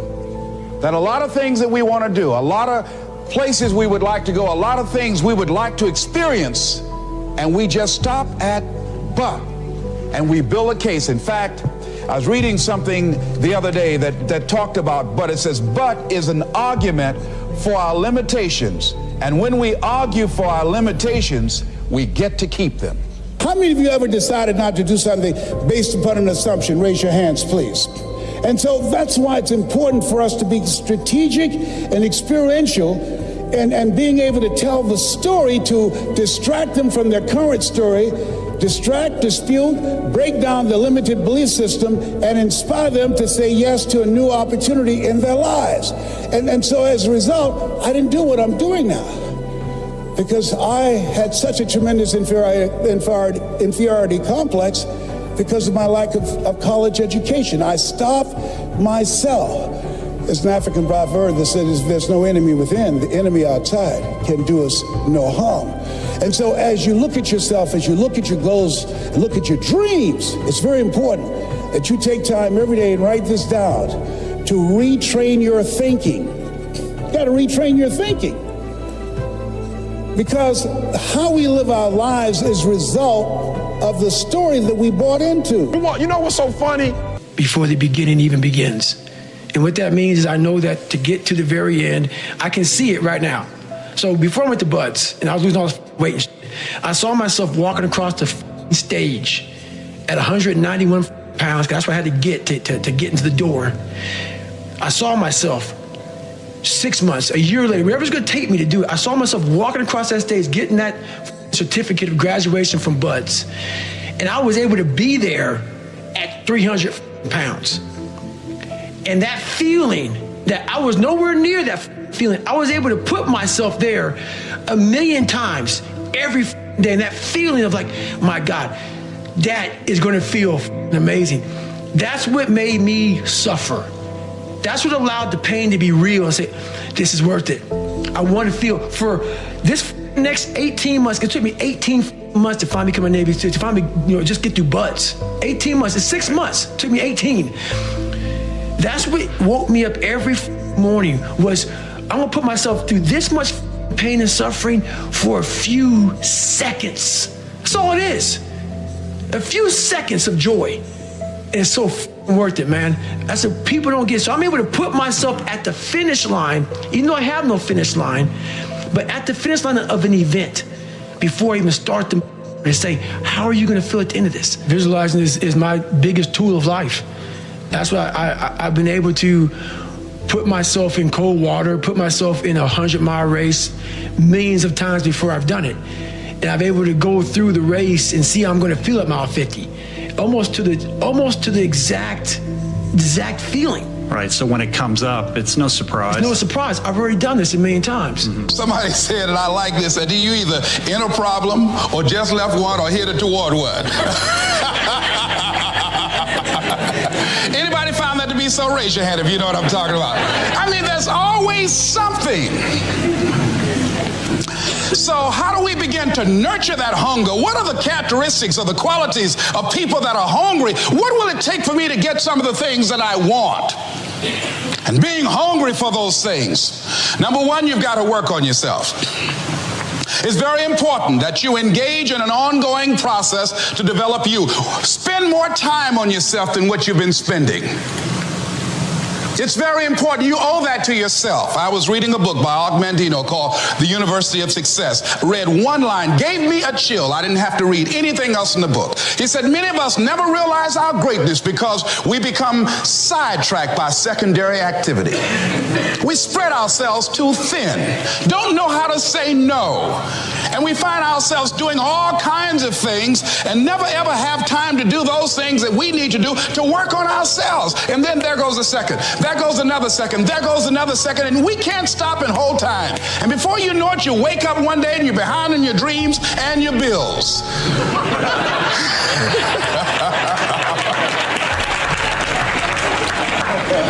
So decide that you're going to take some time to work on you, that you deserve that from yourself, that your life deserves some prime time, because you are creating your own production. As Michael Todd would say, you are the star of your show. You are the director. You're writing the script. And you will determine whether your life is a smash office hit or flop. You determine that. Working on yourself, talking to yourself.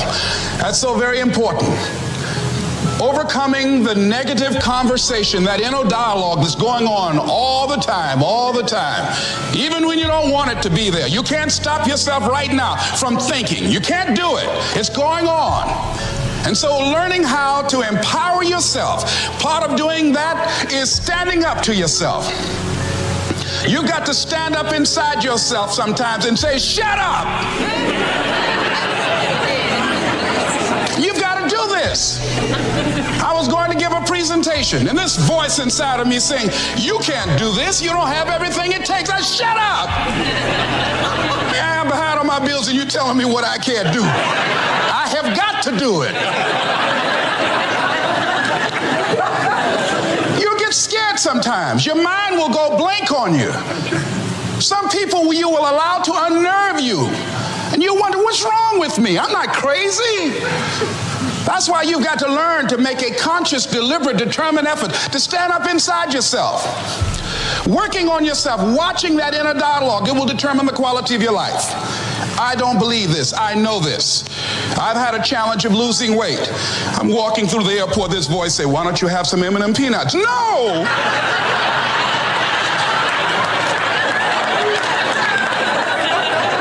Well, just one. Then after you eat that, you might as well have a Snicker now, you sucker. I mean, it's challenging. My mother fixed the kind of sweet potato pie you can't eat with your shoes on. Have to take your shoes off so you can wiggle your toes. It sticks on my fingers. It says, eat it. One little bite won't hurt. We can't ever get rid of shame. What we can do is develop resilience to shame. If something happens and you're overwhelmed with shame, the first thing you need to do is get back on your emotional feet. Don't talk, text, or type to anyone. Get into a dark, quiet place and then talk to yourself like you talk to someone you love. Just be like, dude, it's okay. Like, you screwed this up. You're gonna have to circle back and clean that stuff up. Then reach out and talk to someone about what you're feeling. Shame cannot survive being spoken. So when it happens, that warm wash that makes you feel small and not enough, when that washes over me, rather than yelling at my kids or just decimating myself with hateful language, now when it washes over me, I'm like, okay, I'm in shame. Don't talk, text, or type. What happened? The only thing that you can do is win so big that all of them constantly compare themselves to you. And then you'll forget they exist. Success is the only revenge. He's like, it's not the best revenge. He's like, it's the only one. There's no other revenge. When you win, that's when you become so big that they shrink into irrelevance. You cast a shadow that no one even can see them behind you. If you don't fail, you're not even trying. I'll say it again. If you don't fail, you're not even trying. My wife told me this great expression. To get something you never had, you have to do something you never did. Les Brown's a motivational speaker. He made an analogy about this. He says, imagine you're on your deathbed, and standing around your deathbed are the ghosts representing your unfulfilled potential. The ghost of the ideas you never acted on. The ghost of the talents you didn't use. And they're standing around your bed, angry, disappointed, and upset. They say, we came to you because you could have brought us to life, they say. And now we have to go to the grave together. So I ask you today, how many ghosts are going to be around your bed when your time comes? One of the most important things, never, ever quit. Never quit. And I've seen people quitting. And if they would have held out longer, they would have been successful. I've seen it so much. I've seen some of the most brilliant people in the world that never made it because they were quitters. They were just quitters. They would quit. They just couldn't take it. They couldn't, whatever. Now, you have to also have flexibility, though. You can't necessarily say, I'm never giving up, and you got to be able to weave and bob. You don't have to go through a concrete wall.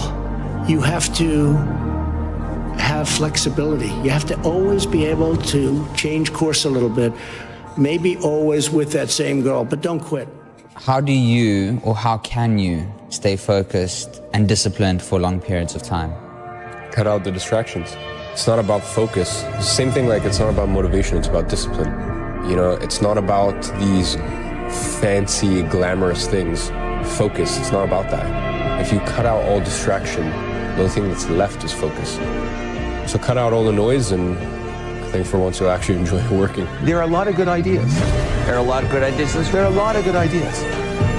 Translating a good idea into a great product is unbelievably hard. There are so many details. If you think about the difference between winners and losers, winners define themselves by what they made happen, and losers define themselves by what happened to them.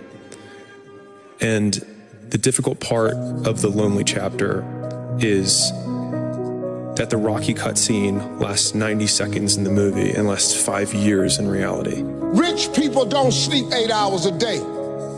That's a third of your life. It ain't but 24 hours in a day. You cannot be sleep 8 hours a day. The Bible says, he who loves to sleep and the folding of hands, poverty will set upon you like a thief in the night. I'm gonna ask you one question, I'm gonna go. How many of you in here know somebody who loves to sleep? Let me ask you something. Ain't they poor? You don't need money to start a business, okay? The guys with the money tend not to do so well. I think you really have to know yourself, what your gifts are, and do a lot of it, and try to find some other sucker to do the stuff that you are not good at. That's the truth. You only have to be right one time. You don't have to figure it all out in advance. You can be wrong. You can pick the wrong career. You can pick the wrong job. You can pick the wrong spouse. You can pick the wrong whatever. But you get it right one time, you're set. But if you don't try, and if you don't go out there and try all those different things, you'll never get that one time. I lost money on my first 2 real estate deals. I lost money on my first crypto deals. I lost money on my first bad hires. I've had 9 failed businesses. I've had 6 failed partnerships. But the crazy thing about entrepreneurship is that you only have to win once. What is the best financial advice you've ever received? Invest in assets, not liabilities.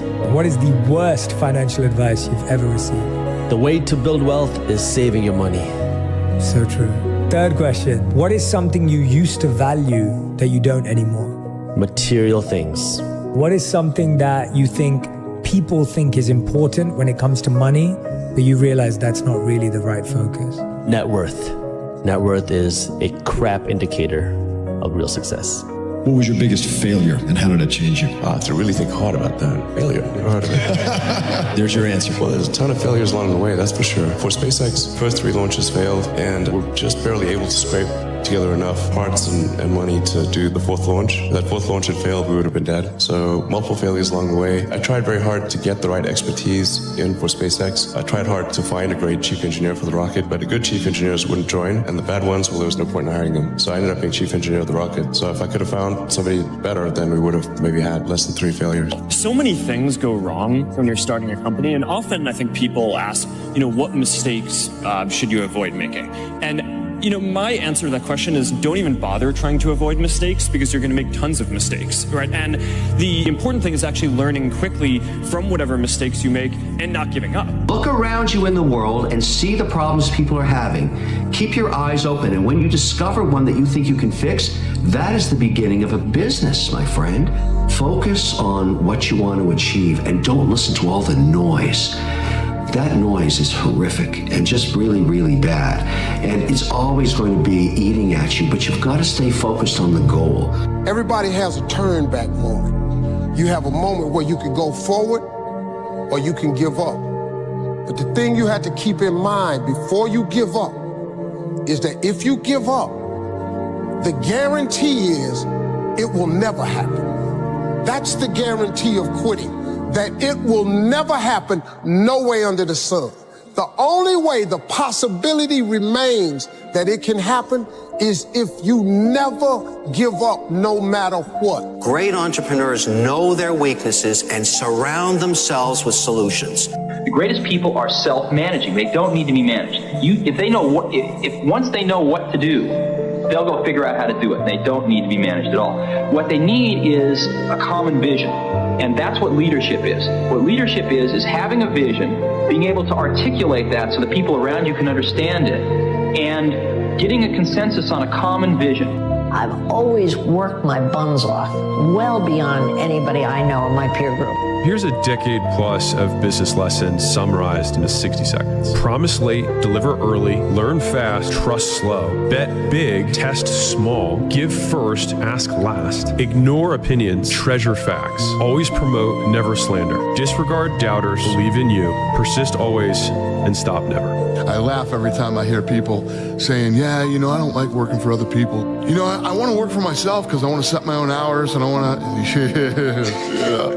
yeah, right. Let me tell you what, when you work for yourself, there are no days, there's no Christmas, there's no Easter, there's none of that when you work for yourself. In the early days. It's a grind. Exactly. You're working through all those holidays.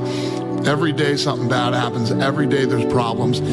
Every day somebody's trying to you and take what you've built. It's a war every day when you get up in the early days.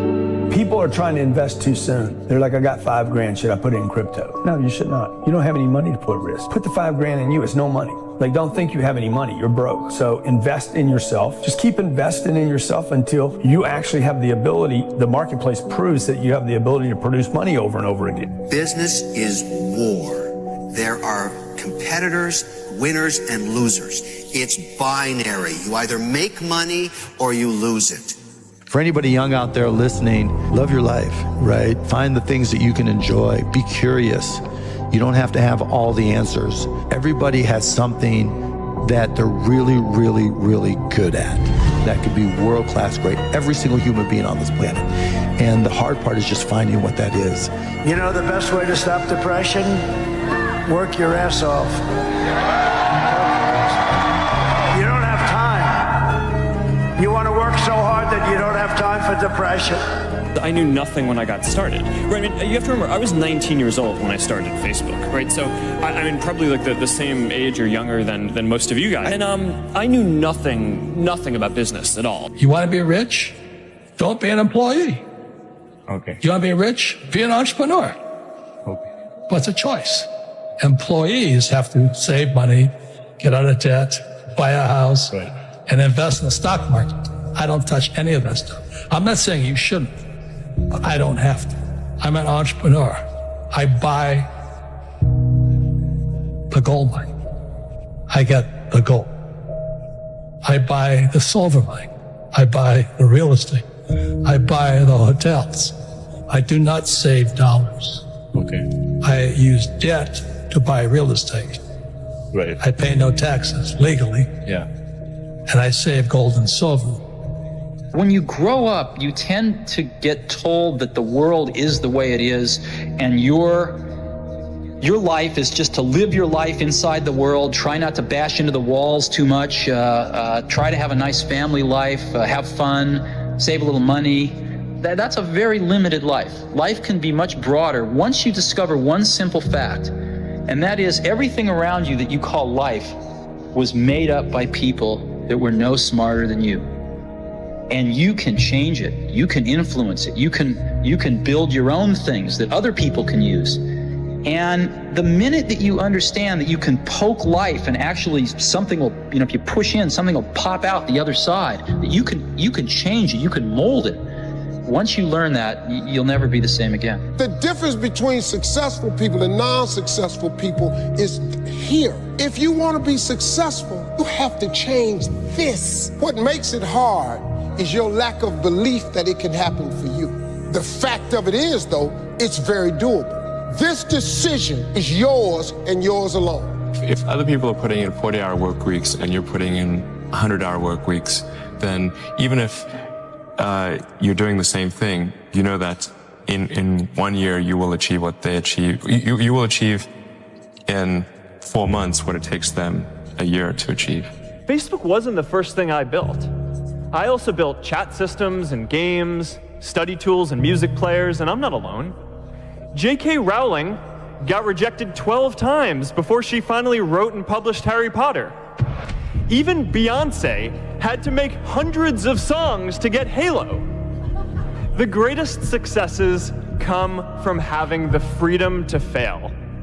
I'm worth over $100 billion, and a very significant portion of my wealth was made from owning Coca-Cola stock. We own roughly 400 million shares, and that yields Berkshire a little less than $1 billion a year in dividends. Now, you probably wouldn't believe it, but Coca-Cola's first year in business, they only sold about 25 bottles. That should be a testament to anyone here listening. That business is a marathon, not a sprint. Success takes time, persistence, and continuous effort. Just because you don't see immediate results doesn't mean you're not on the right path. Keep pushing forward, stay dedicated, and believe in your vision.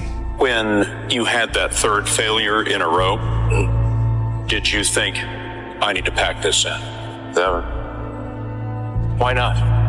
I don't ever give up.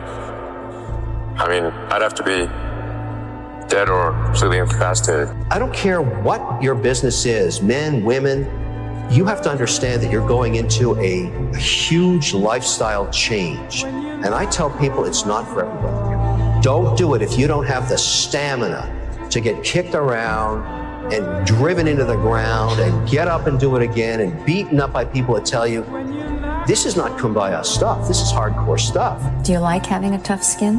Do you think you have to have a killer instinct in order to be successful? I think you have to have some, to a large extent, I think you do have to have at least a winning instinct. I think that the world is made up of people with either killer instincts or without killer instincts. And the people that seem to emerge all the time, it doesn't mean they're the best people, and it doesn't mean they're the happiest people. And in fact, in many cases, and in most cases, they're probably not.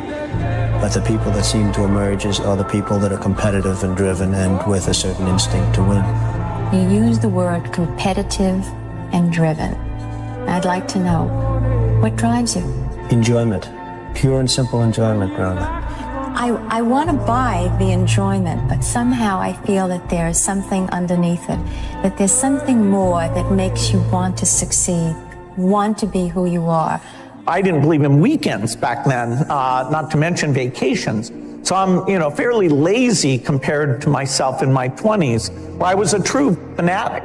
All I believed in was working on software night and day. And for my 20s, that was perfect. I didn't have a wife or family at all. The first million is hard, but the second million is inevitable. It's not becoming a millionaire that's important. It's the person that you must become in order to become a millionaire. You have to become a completely different person. You have to develop character beyond 99% of the people in the world.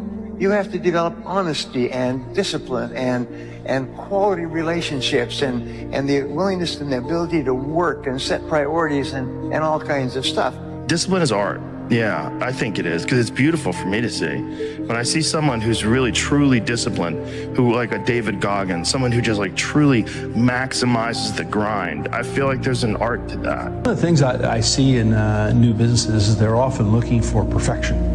And I think this is a really big mistake. I think you ought to be looking for experiments and quick experiments. And it's okay to have little failures.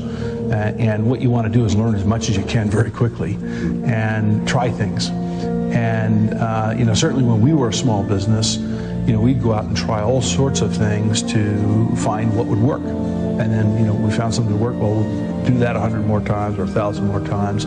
We still do it today as a large company. People say you have to have a lot of passion for what you're doing, and it's totally true. And the reason is because it's so hard that if you don't, any rational person would give up. It's really hard, and you have to do it over a sustained period of time. So if you don't love it, if you're not having fun doing it, and you don't really love it, you're going to give up. And that's what happens to most people, actually. If you really look at the ones that ended up being successful, unquote, in the eyes of society and the ones that didn't, oftentimes it's the ones that are successful loved what they did so they could persevere when it got really tough. And the ones that didn't love it quit because they're sane. Who would want to put up with this stuff if you don't love it? So it's a lot of hard work, and it's a lot of worrying constantly. And if you don't love it, you're going to fail. So you got to love it. You got to have passion. Ideas don't come out fully formed. They only become clear as you work on them. You just have to get started.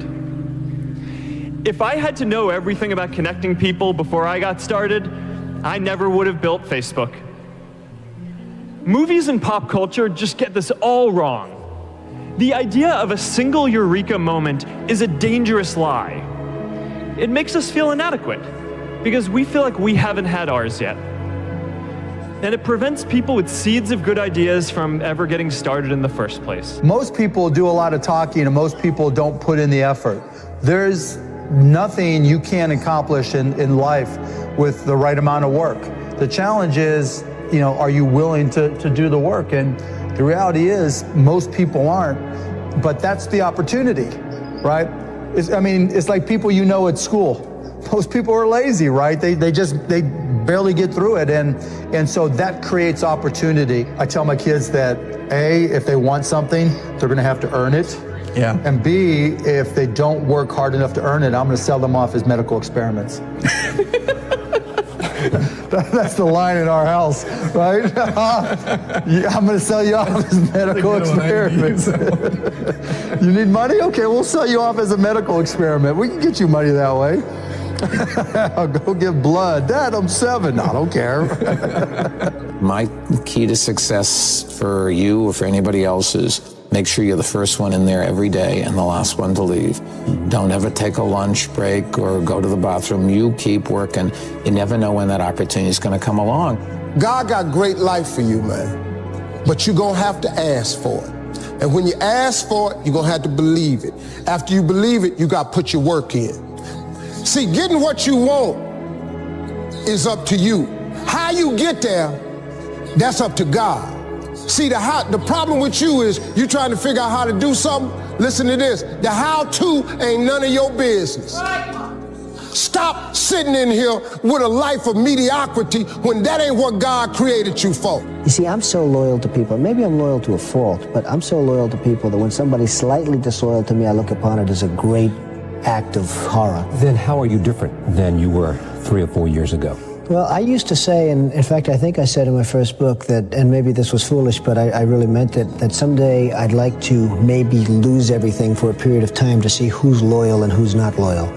And I found out a lot of things. Did you find out who's loyal and not loyal? I tell you what, and you can't guess it. You can't predict it. Some of the people that were least loyal to me are people that I think I would have treated them differently. I think I would have treated different groups differently. I would have wiped the floor with the guys that weren't loyal, which I will now do, which is great. I love getting even with people, but I will have wiped. You love getting even. Oh, absolutely. You don't believe in the eye for the eye. You do. No. I know you well enough. I think you do. But anyway, but tell me, you're going to get even with some people. Yeah, I know, if given the opportunity, I will get even with some people that were disloyal to me. Focus, no life balance, no family, no kids, no girlfriends, just business. Focus, man. Everything's about focus and discipline. I'm going to save money. This is what you hear. If you look on the internet, how do I make money? First thing you got to do is you got to save money. What do you hear the politicians say? The middle class. I'm here to save it. What if there is no middle class and it was just made up to keep the people civil?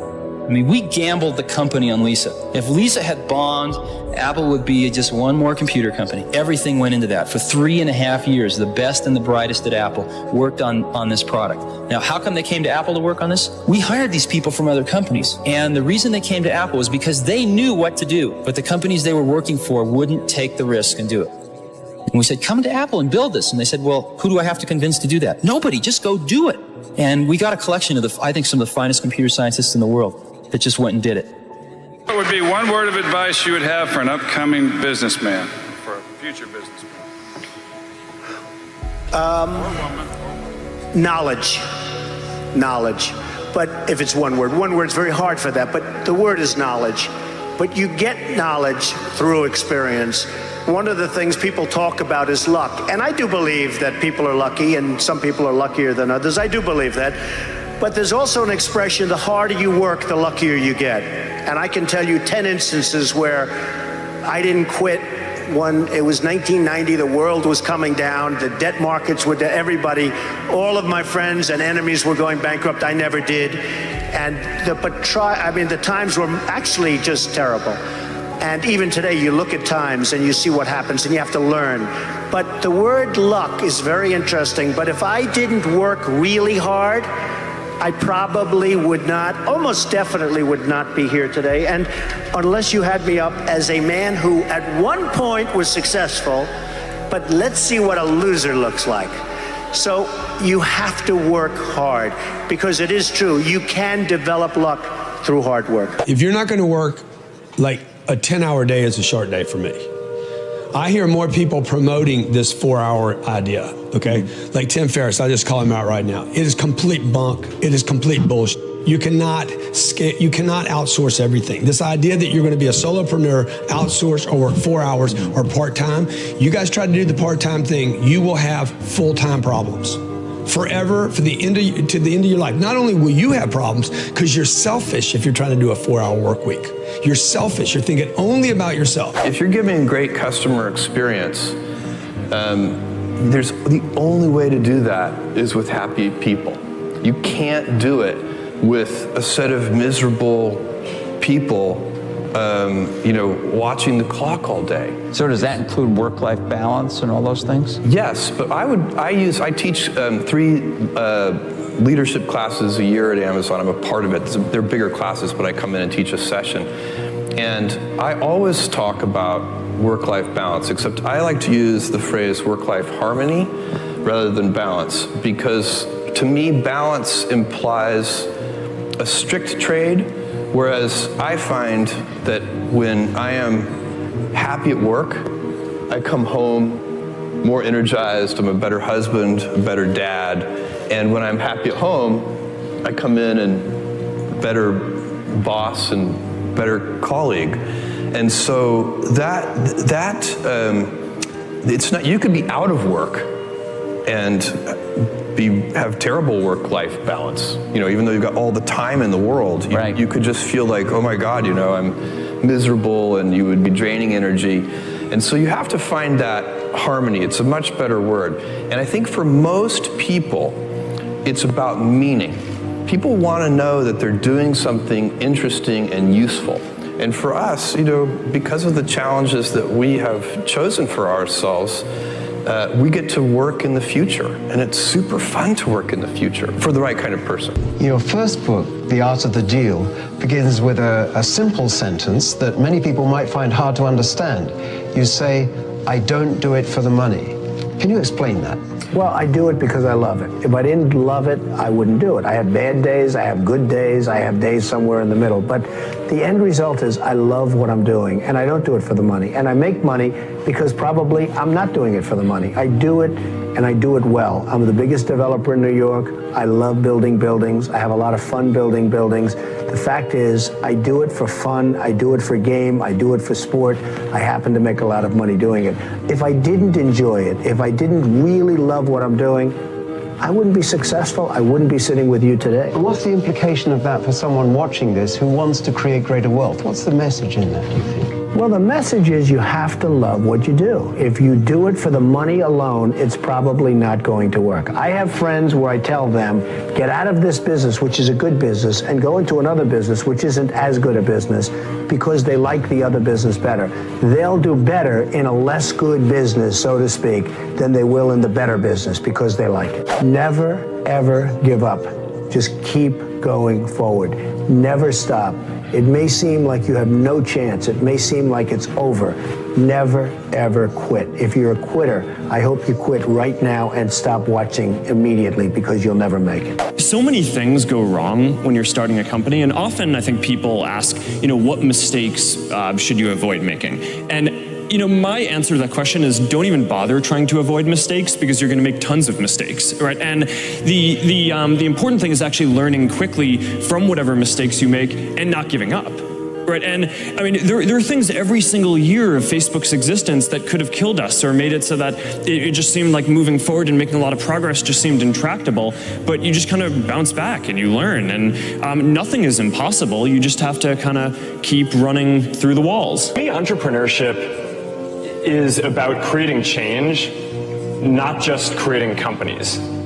And the most effective entrepreneurs who I've met care deeply about some mission and some change that they're trying to create, and often they don't even start because they're trying to create a company, right? And that's how I think about my connection to all of us here is, when I was getting started, I cared deeply about giving everyone a voice, right? And giving people the tools to share everything that they cared about, and bringing a community together. And it started small in one university. And I didn't think it was going to be a company at the time. As a matter of fact, I was pretty convinced that at some point someone would build something like this for the world. But I thought that would be some other company that already had thousands of engineers and was used to building stuff for hundreds of millions of people around the world. And what ended up happening was that no one built it. Ideas, there are a lot of good ideas. There are a lot of good ideas. There are a lot of good ideas. Translating a good idea into a great product is unbelievably hard. There are so many details. People accuse Steve of stealing, the Macintosh from Xerox, with the Alto computer. I was at Xerox PARC, so I used the Alto a lot. Finishing the Alto and turning that into the Macintosh was enormously complicated, and there were so many things that had to be done that Xerox had not done. There were a few good ideas in the Xerox machine, but Steve would translate good ideas, not always his good ideas, but he would translate good ideas into finished product, unlike anyone in our industry. You'd have to admit, Henry Ford didn't invent the car, but he made it cheap, and he made it popular, and he made it accessible to the American people. Steve would translate good ideas into finished, brilliant products. People are always like, oh, you're such a risk taker. I'm like, I hate risk, man. I'm terrified. And literally, it is terrifying, taking that first step. For me, it was easier because I got fired, but, it's about preparation. We all go through this process, and tell me what you think, Chase. I mean, where you've got the idea, right? And you get that feeling in your stomach, and you get all excited, oh my God, then you talk to a friend. And the friend goes, oh wow, that's pretty cool. I never heard of anything like that. I'd buy that, right? And then you talk to some other people, and then you do the Google search, right? Anybody else out there? Is anybody else doing this? And you try 50 different ways, no one's out there. Well, the first thing I'll tell you is, just because you don't see it on Google doesn't mean 100 companies haven't gone out of business doing the same thing, right? It may not be out. There's a saying in basketball, you're open for a reason, which means you can't shoot, so they're not guarding you, right?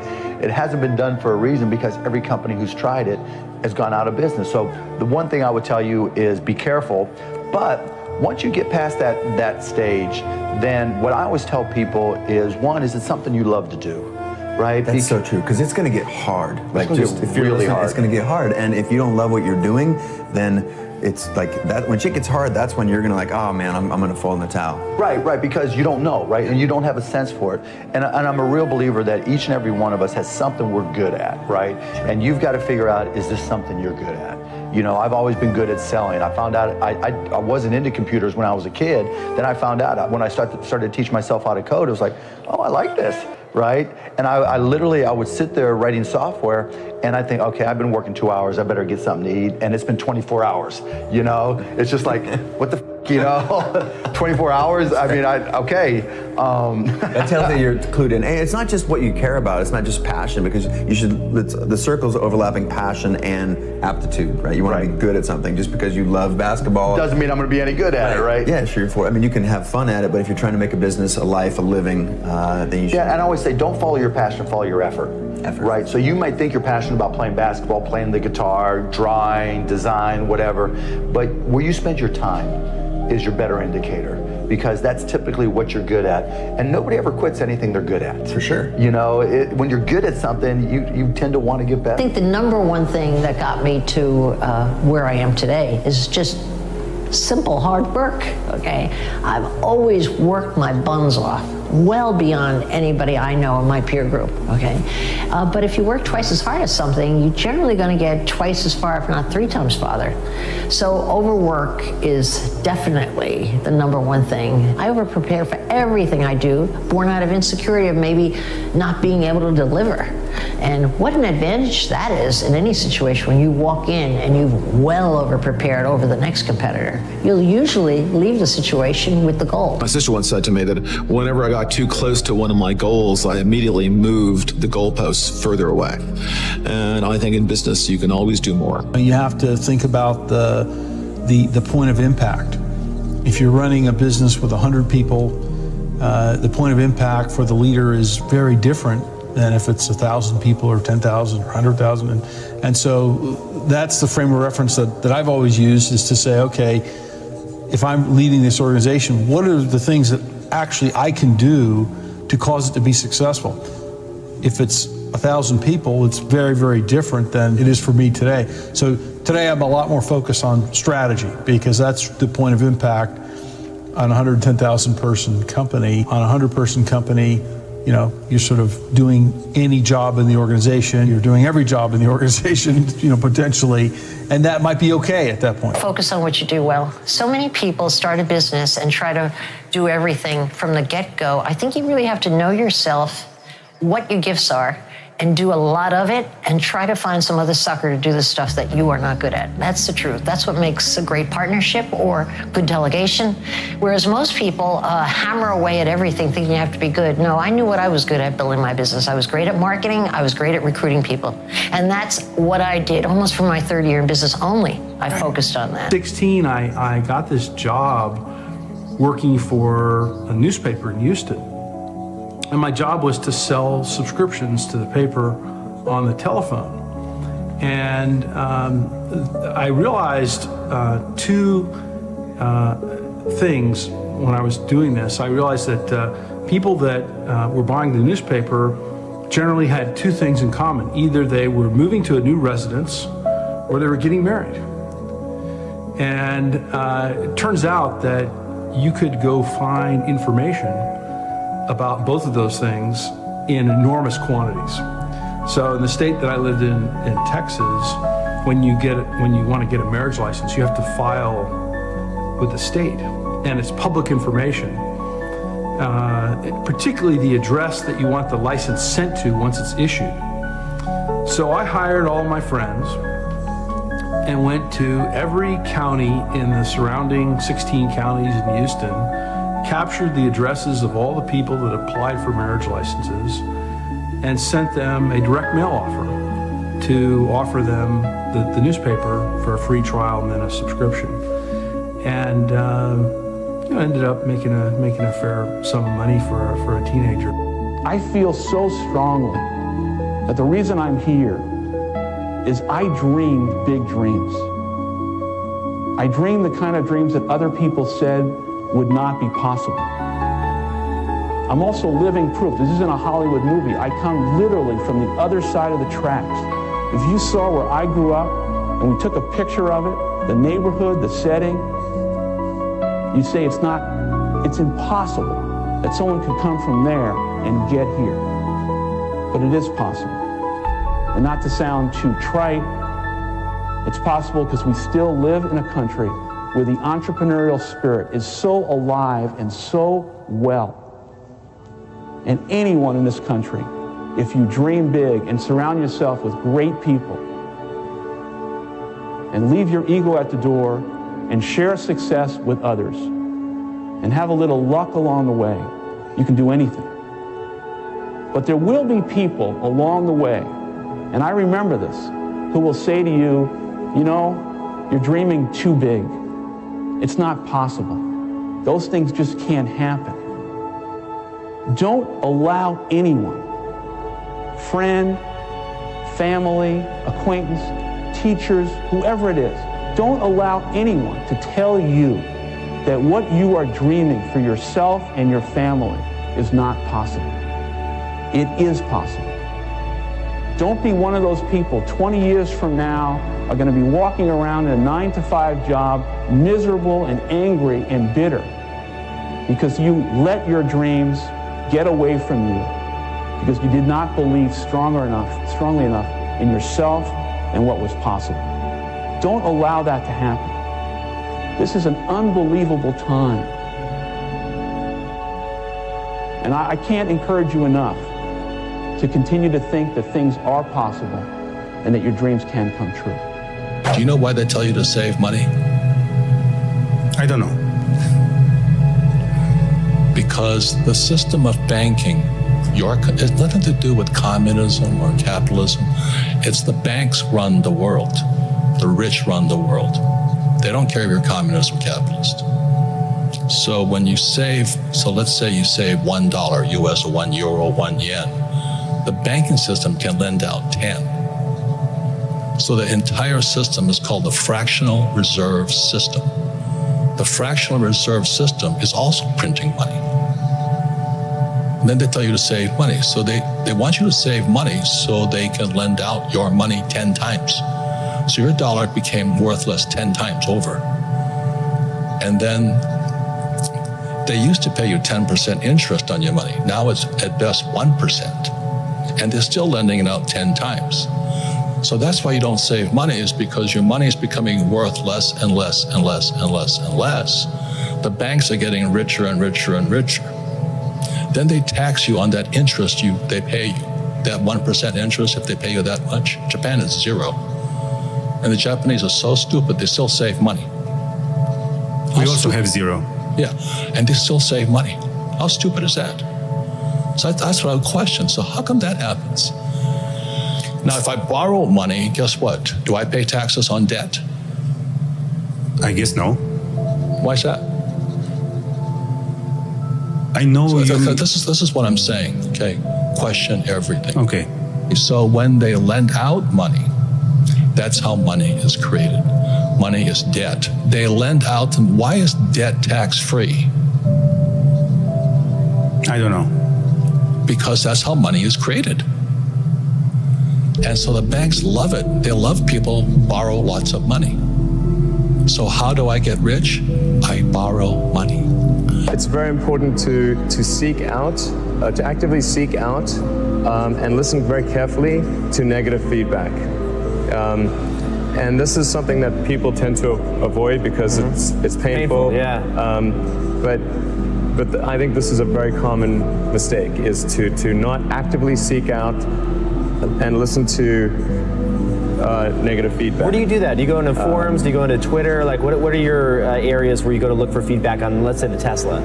Well, it's like everyone I talk to is, in fact, when friends get a product, I say, look, don't tell me what you like, tell me what you don't like. Right. And because otherwise your friend is not going to tell you what he doesn't like.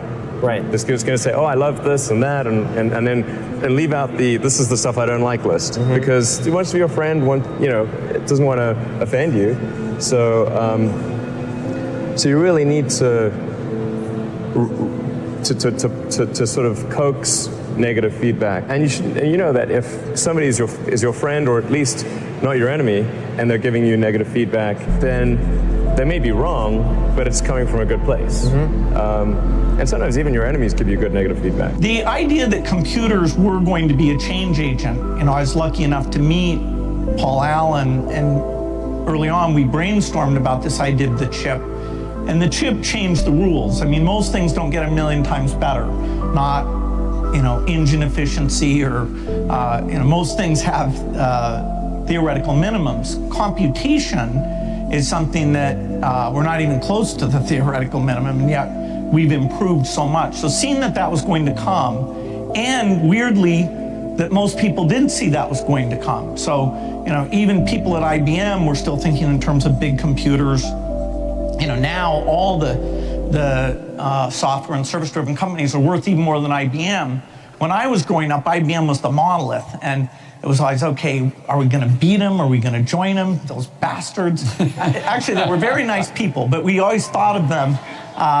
And they sort of stood for these big computers that only big companies and governments could get the benefit for. So actually, we played off of that to have this power to the people, personal computing type thing. Of course, now we're a big company, and somebody can play off of us. The idea that a young person can start a company here is a super nice thing, because although people at first are skeptical, as soon as they realized their normal model of what I knew and what I could do, that I didn't fit that normal model, then they assumed I knew way more than I did, and I could solve all sorts of problems I had no clue, how to solve. But, it was nice that people were kind of agog that we had built this company and done these things from a young age. So I think the culture of America, that, almost the American dream type success story, worked out. Computers, when I was young, were super expensive, and my friend Paul Allen and I actually snuck into places at the University of Washington where they had computers that weren't being used at night.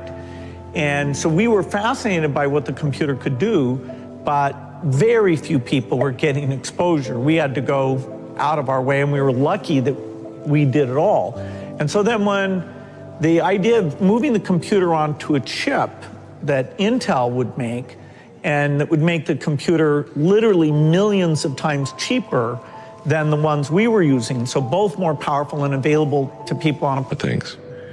Because you might not know what you're really interested in. How would you know what you're really interested in if you at least aren't doing a peripheral exploration broadly of the knowledge landscape? And you talk to people from different walks of life and different industries and professions and skills and occupations. Just try to learn as much as possible. Like I said, I would encourage people to read broadly in many different subject areas, and then try to find something where there's an overlap of your talents and what you're interested in. So people may be good at something, or they may have skill at a particular thing, but they don't like doing it.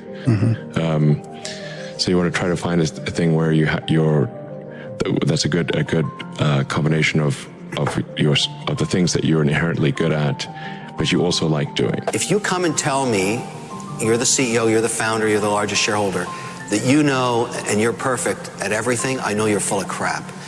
That is so not true. Great entrepreneurs know their weaknesses and surround themselves with solutions. The logistics person, the marketing person, the accounting person, the saleswoman, the salesman. Everybody has talent, and it's just a matter of moving around until you've discovered what it is. A talent is a combination of something you love a great deal, that's something you can lose yourself in, something that you start at 9 o'clock, look up from your work, and it's 10 o'clock at night. And also something that you have a talent, not a talent for, but skills that you have a natural ability to do very well. And usually those two things go together. Don Shula, the coach of the old Miami Dolphins, he said it's the start that stops most people. And he's right. It is the start that stops most people. They're always going to get ready, to get set, to get going. What we've got to do is, boom, just like that, move into action. See, if you don't get started, you're never going to get finished. How do we do that? Start early. I believe when you wake up, you should get up. The second you wake up, get your feet hit the floor, move into action. And you'd be wise if you sit down at night, before you go to bed, and write down 6 goal-achieving activities. Now, that isn't go to the store, or go to the bank, or get to cleaning. It's not that. These are goal-achieving activities. Write down 6 of them.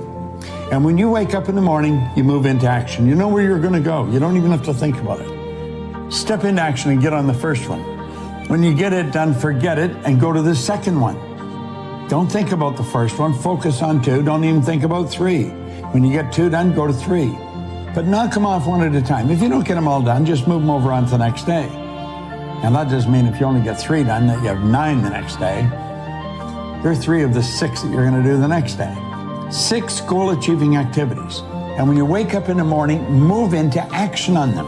Quit holding yourself back. Don't wait. and say, well, I really don't know how I'm going to get started, and the way will show itself. It just appears. I have found when you get started, when you move into action, everything starts to happen around you. I'll tell you something, nobody has a monopoly on great ideas, nobody. There's always somebody with a problem that needs to be solved, and that is the essence of a great business opportunity. Look around you in the world and see the problems people are having. Keep your eyes open, and when you discover one that you think you can fix, that is the beginning of a business, my friend. That's how it starts. So don't be down and don't say that all the great ideas are taken. That's never the case. There's always the next great idea, and that's what's wonderful about being an entrepreneur.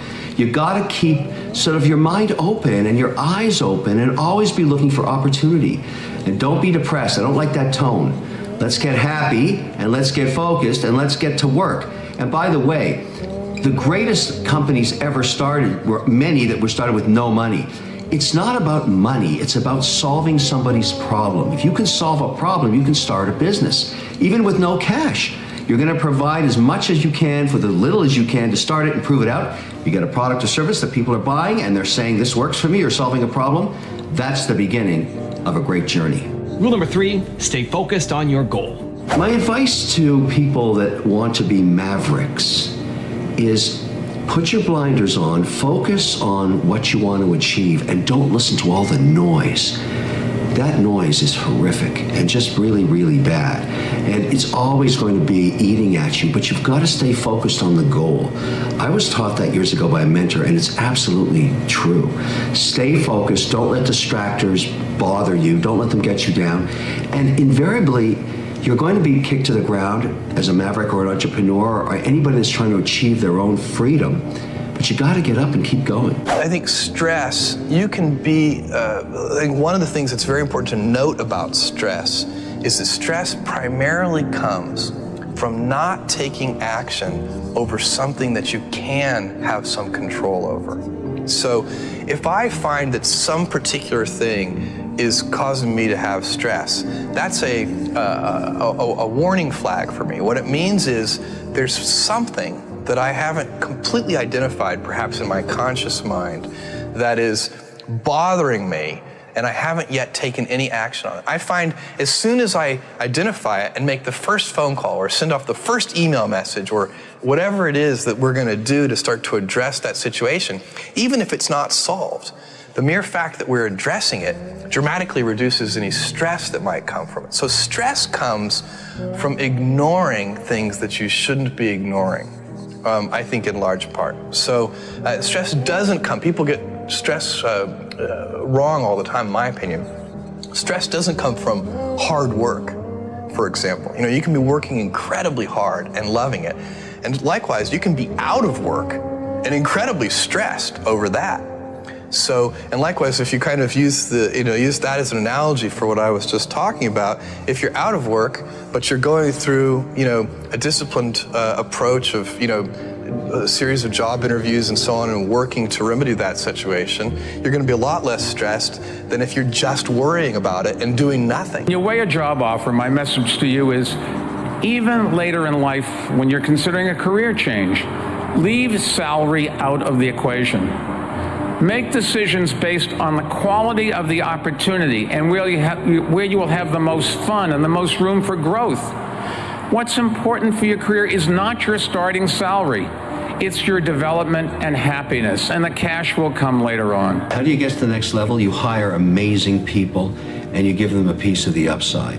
Very hard to do in a services business like yours, but not impossible. Scale is everything. You want to get bigger. The only way you're going to do that is expanding on being just a one-man show. And that's tough. Finding the right partners that should augment your skills. If you're great at one thing like sales and marketing, get someone who's better in logistics, or hiring people that can actually do more of these websites. I've always found in every one of my deals that made me money, it's the team I built. A fantastic team of people working together towards a single mission. The better the people, the more money I made. It's that simple. But I always gave up some to them so they were part of the story.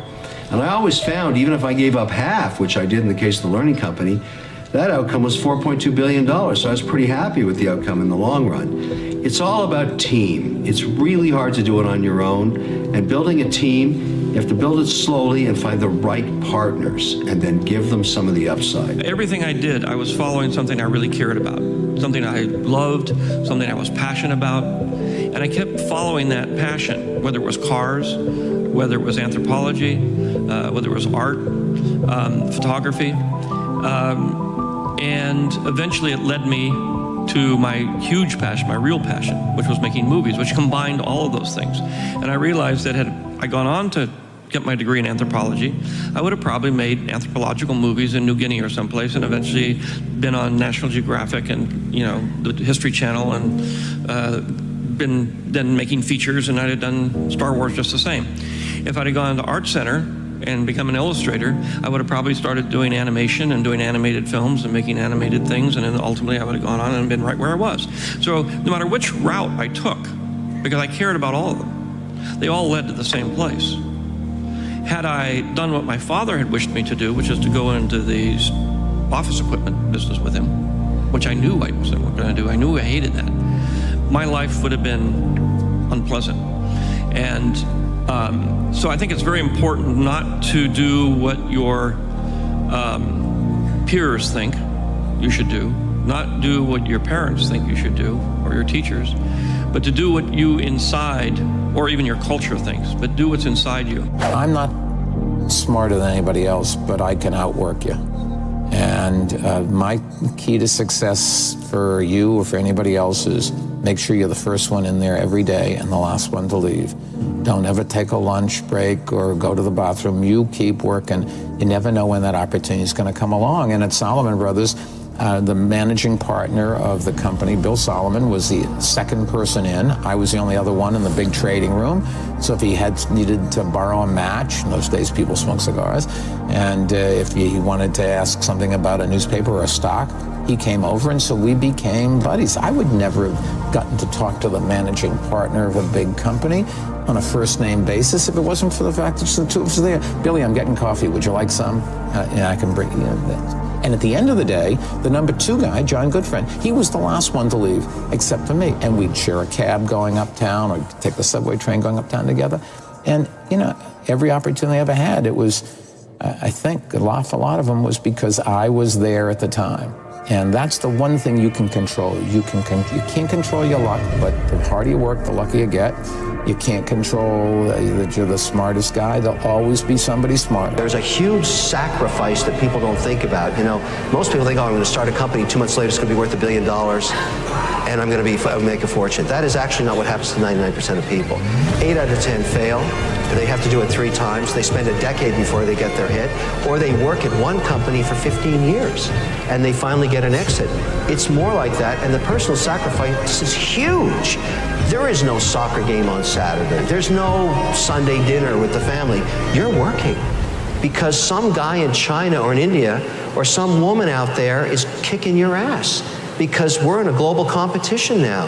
And so I don't care what your business is, men, women, you have to understand that you're going into a huge lifestyle change. And I tell people it's not for everybody. Don't do it if you don't have the stamina to get kicked around and driven into the ground and get up and do it again and beaten up by people that tell you, this is not kumbaya stuff, this is hardcore stuff. I think it is misleading to talk about success without also referencing failure. I know of no one who has achieved something significant without also, in their own lives, experiencing their share of hardship, frustration, and regret. So don't believe that something in your past prevents you from doing great work in the future. To all of you who doubt yourselves, I have been there too. And although today I've spent time talking about a great decision, I've made some that are far from it. And like many of you, I've had my share of life's personal challenges and failures. But after many miles on my journey, I've recognized that each of these difficult periods of life passes, and with each we exit stronger and wiser. The old saying, "This too shall pass," has certainly proven true for me, and I'm sure it will apply to anyone who believes it. So paint in your mind the most grand vision where you want to go in life. Prepare, trust in, and execute on your intuition, and don't get distracted by life's potholes. I have worked all over the world. I mean, all over Asia, China, South America, North America, Europe. And I'm always asking people, what do you really want? And I have found most people don't want to be really wealthy. What they do want is they don't want to have any financial concerns. If they want to buy a new suit, they can go and get one. If they want to take a trip, they can take the trip. If they want a new car, they can get the new car. They don't want to just run out and spend or buy. They don't want to have any financial concerns. 2, they want to wake up in the morning excited about how they're going to spend their day. And the 3rd, they want to mix with people who are upbeat and creatively productive. Those are the 3 things that people really want. So in answer to your question, if somebody's watching, what's the first thing they should do? Well, the first thing they should do is understand why we have goals. Not just to set a goal, because most people don't set goals right. They're operating with a limited level of consciousness, so they're thinking, if I could get a little more money, and if I could get him to help me and her to help me, and this happened, then I could do that. Visual image. In reality, this is the most important and powerful part of the visualization process. Sometimes, if your emotion is intense enough and your visual image is clear enough, your goal will immediately come true. Visualize it, but also feel it. Like feel yourself there. Close your eyes, smile to yourself, and feel yourself there. And believe me when I say you can manifest that. I know you think I'm crazy, but it's the joke in life. I'm telling you, it's the joke in life. You can't go to places physically until you go there emotionally and in your mind first. And then once you're there, you're ready. But when you hold on to the negative thoughts, it's like walking around with all this baggage and luggage. Who needs that, really? Most people don't use their imagination constructively. Most people use their imagination destructively. They imagine what they don't want. We've got to consciously and deliberately imagine what we do want. If you want to practice manifesting, it's super simple. It's getting as detailed and clear as you can possibly get on the things that you want to do or achieve, and then spending time not just wishing for them, but feeling what it's going to feel like when you actually achieve the moment. Build the house and you're standing in it. Build the company and you're sitting in the office. Your body does not know the difference between the realness in your mind and the realness of your reality. And the more that you can put into feeling it, the stronger of a flag you're going to plant in the universe that's going to conspire to pull you towards whatever it is you hope to manifest. When you reach a goal, you're going to act like you're already there. It's already happened intellectually the second you think about it. It's already happened emotionally when you're emotionally involved with it. So it's only a period of time until it manifests in physical form. But because it's not in physical form, we act like we haven't got it yet. That's why most people stay stuck, because they're acting like they haven't got it yet. You see yourself, your imagination, you've got to be that person. You've got to be it intellectually. You've got to be it emotionally. Well, it's only a period of time then until it manifests physically. That's one of the first laws of the universe. Is a perpetual transmutation of energy. Energy is moving into form, always. The mind basically has no ability to tell what's good for you and what's not good for you. If the mind actually knew, we'd all be perfect. The mind doesn't know, right? So whatever we tell our mind, whatever we repeat over and over in our mind creates patterns. And these patterns, when they're repeated, whether they're repeated consciously or unconsciously, become deeply ingrained. Like nature, the power of visualization is neutral. Like a two-edged sword, it can cut in either direction. It can either make you a success or make you a failure. Visualization brings you whatever you vividly and intensely imagine, whether good or bad. If you wake up and every day you obsess over something and you live and breathe it, and that's what you think about, that's what you do, that's what you study on and off, that's what you stay up every night grinding, and no one else even gives a flying about it, it's like you just feel like a weirdo, you know, like an outcast. We agreed not to drink, we didn't date, we didn't do anything. We just literally obsessed from the time we woke up to the time we went to bed. That's literally all we did. We have to always remember our purpose will always be there. I have nothing in front of me right now. No race, no nothing. But the purpose is myself. Your mind has to be stronger than your feelings. On those bad days, when you think that you're alone, you just might be. Because you know why? No one else wants to do it. We don't see reality how it is. We see reality how we are. You have to think about what thoughts you do want to fire and wire in your brain. And a belief is just a thought you keep thinking over and over again. And you keep, with intention and with attention, keep installing the circuitry to remember to think that way. I swear your biology will be mapped as a thought. That would be the new voice in your head that said you can. Here's an interesting point. When you set a new goal for yourself, your image or picture of this goal will usually be vague and fuzzy. But the more often you write it and review it and repeat it mentally, the clearer it becomes for you. Eventually, it becomes crystal clear. At that point, the goal will suddenly appear in your world exactly as you imagined it. Everything starts with a vision. What do you want to do in your life? Where do you want to go? What do you want to make happen? What do you want to make happen for between now and the end of the year? Think about it for a moment. Don't think of why you can't. Doesn't matter how much money you've got. Doesn't matter how much help you've got. Build a vision of what you would like to accomplish between now and the end of the year. And then make a written description of that vision. The biggest lesson that I've learned is the power of the mind and just how important it is to look at yourself in a high regard and to believe in yourself. I think in order to paint a bright future for yourself, you have to be able to see it in your mind. You have to believe in it. And the more you believe in it, the more your world will start to change, and the more you'll just start to, see your beliefs come to pass. If you can see it in your mind, visualize it, it must happen. That's a law of the universe. I want you to think about what it is you want in your life, but be specific. See it as already done, already accomplished. Don't worry about how it's going to happen. And it will happen in a way that you would never, ever in a million years figure it's going to happen. You say, I've got to do this and this and this. You're limiting to them as the only possible way it can happen. Just say, this is what I want.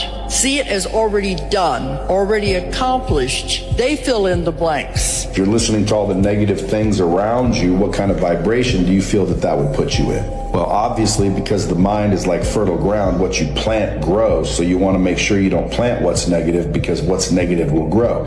You can't plant negativity and expect positivity to grow. So in any situation, even if there's some negative aspects to that situation, I think the most intelligent thing you might do is focus on the positive aspects of that situation, figure out the silver lining in every cloud, and focus on the good in every situation, because what goes in grows. So you do not want to focus on the negative. If you know that you were destined for something, and that you were fated for something, that you have a sense that your life had a meaning, a purpose, then you can withstand the traumas, the setbacks, the difficulties, the bullshit, criticism, and all the other things. The secret is to get and hold fast in your mind the mental image of the person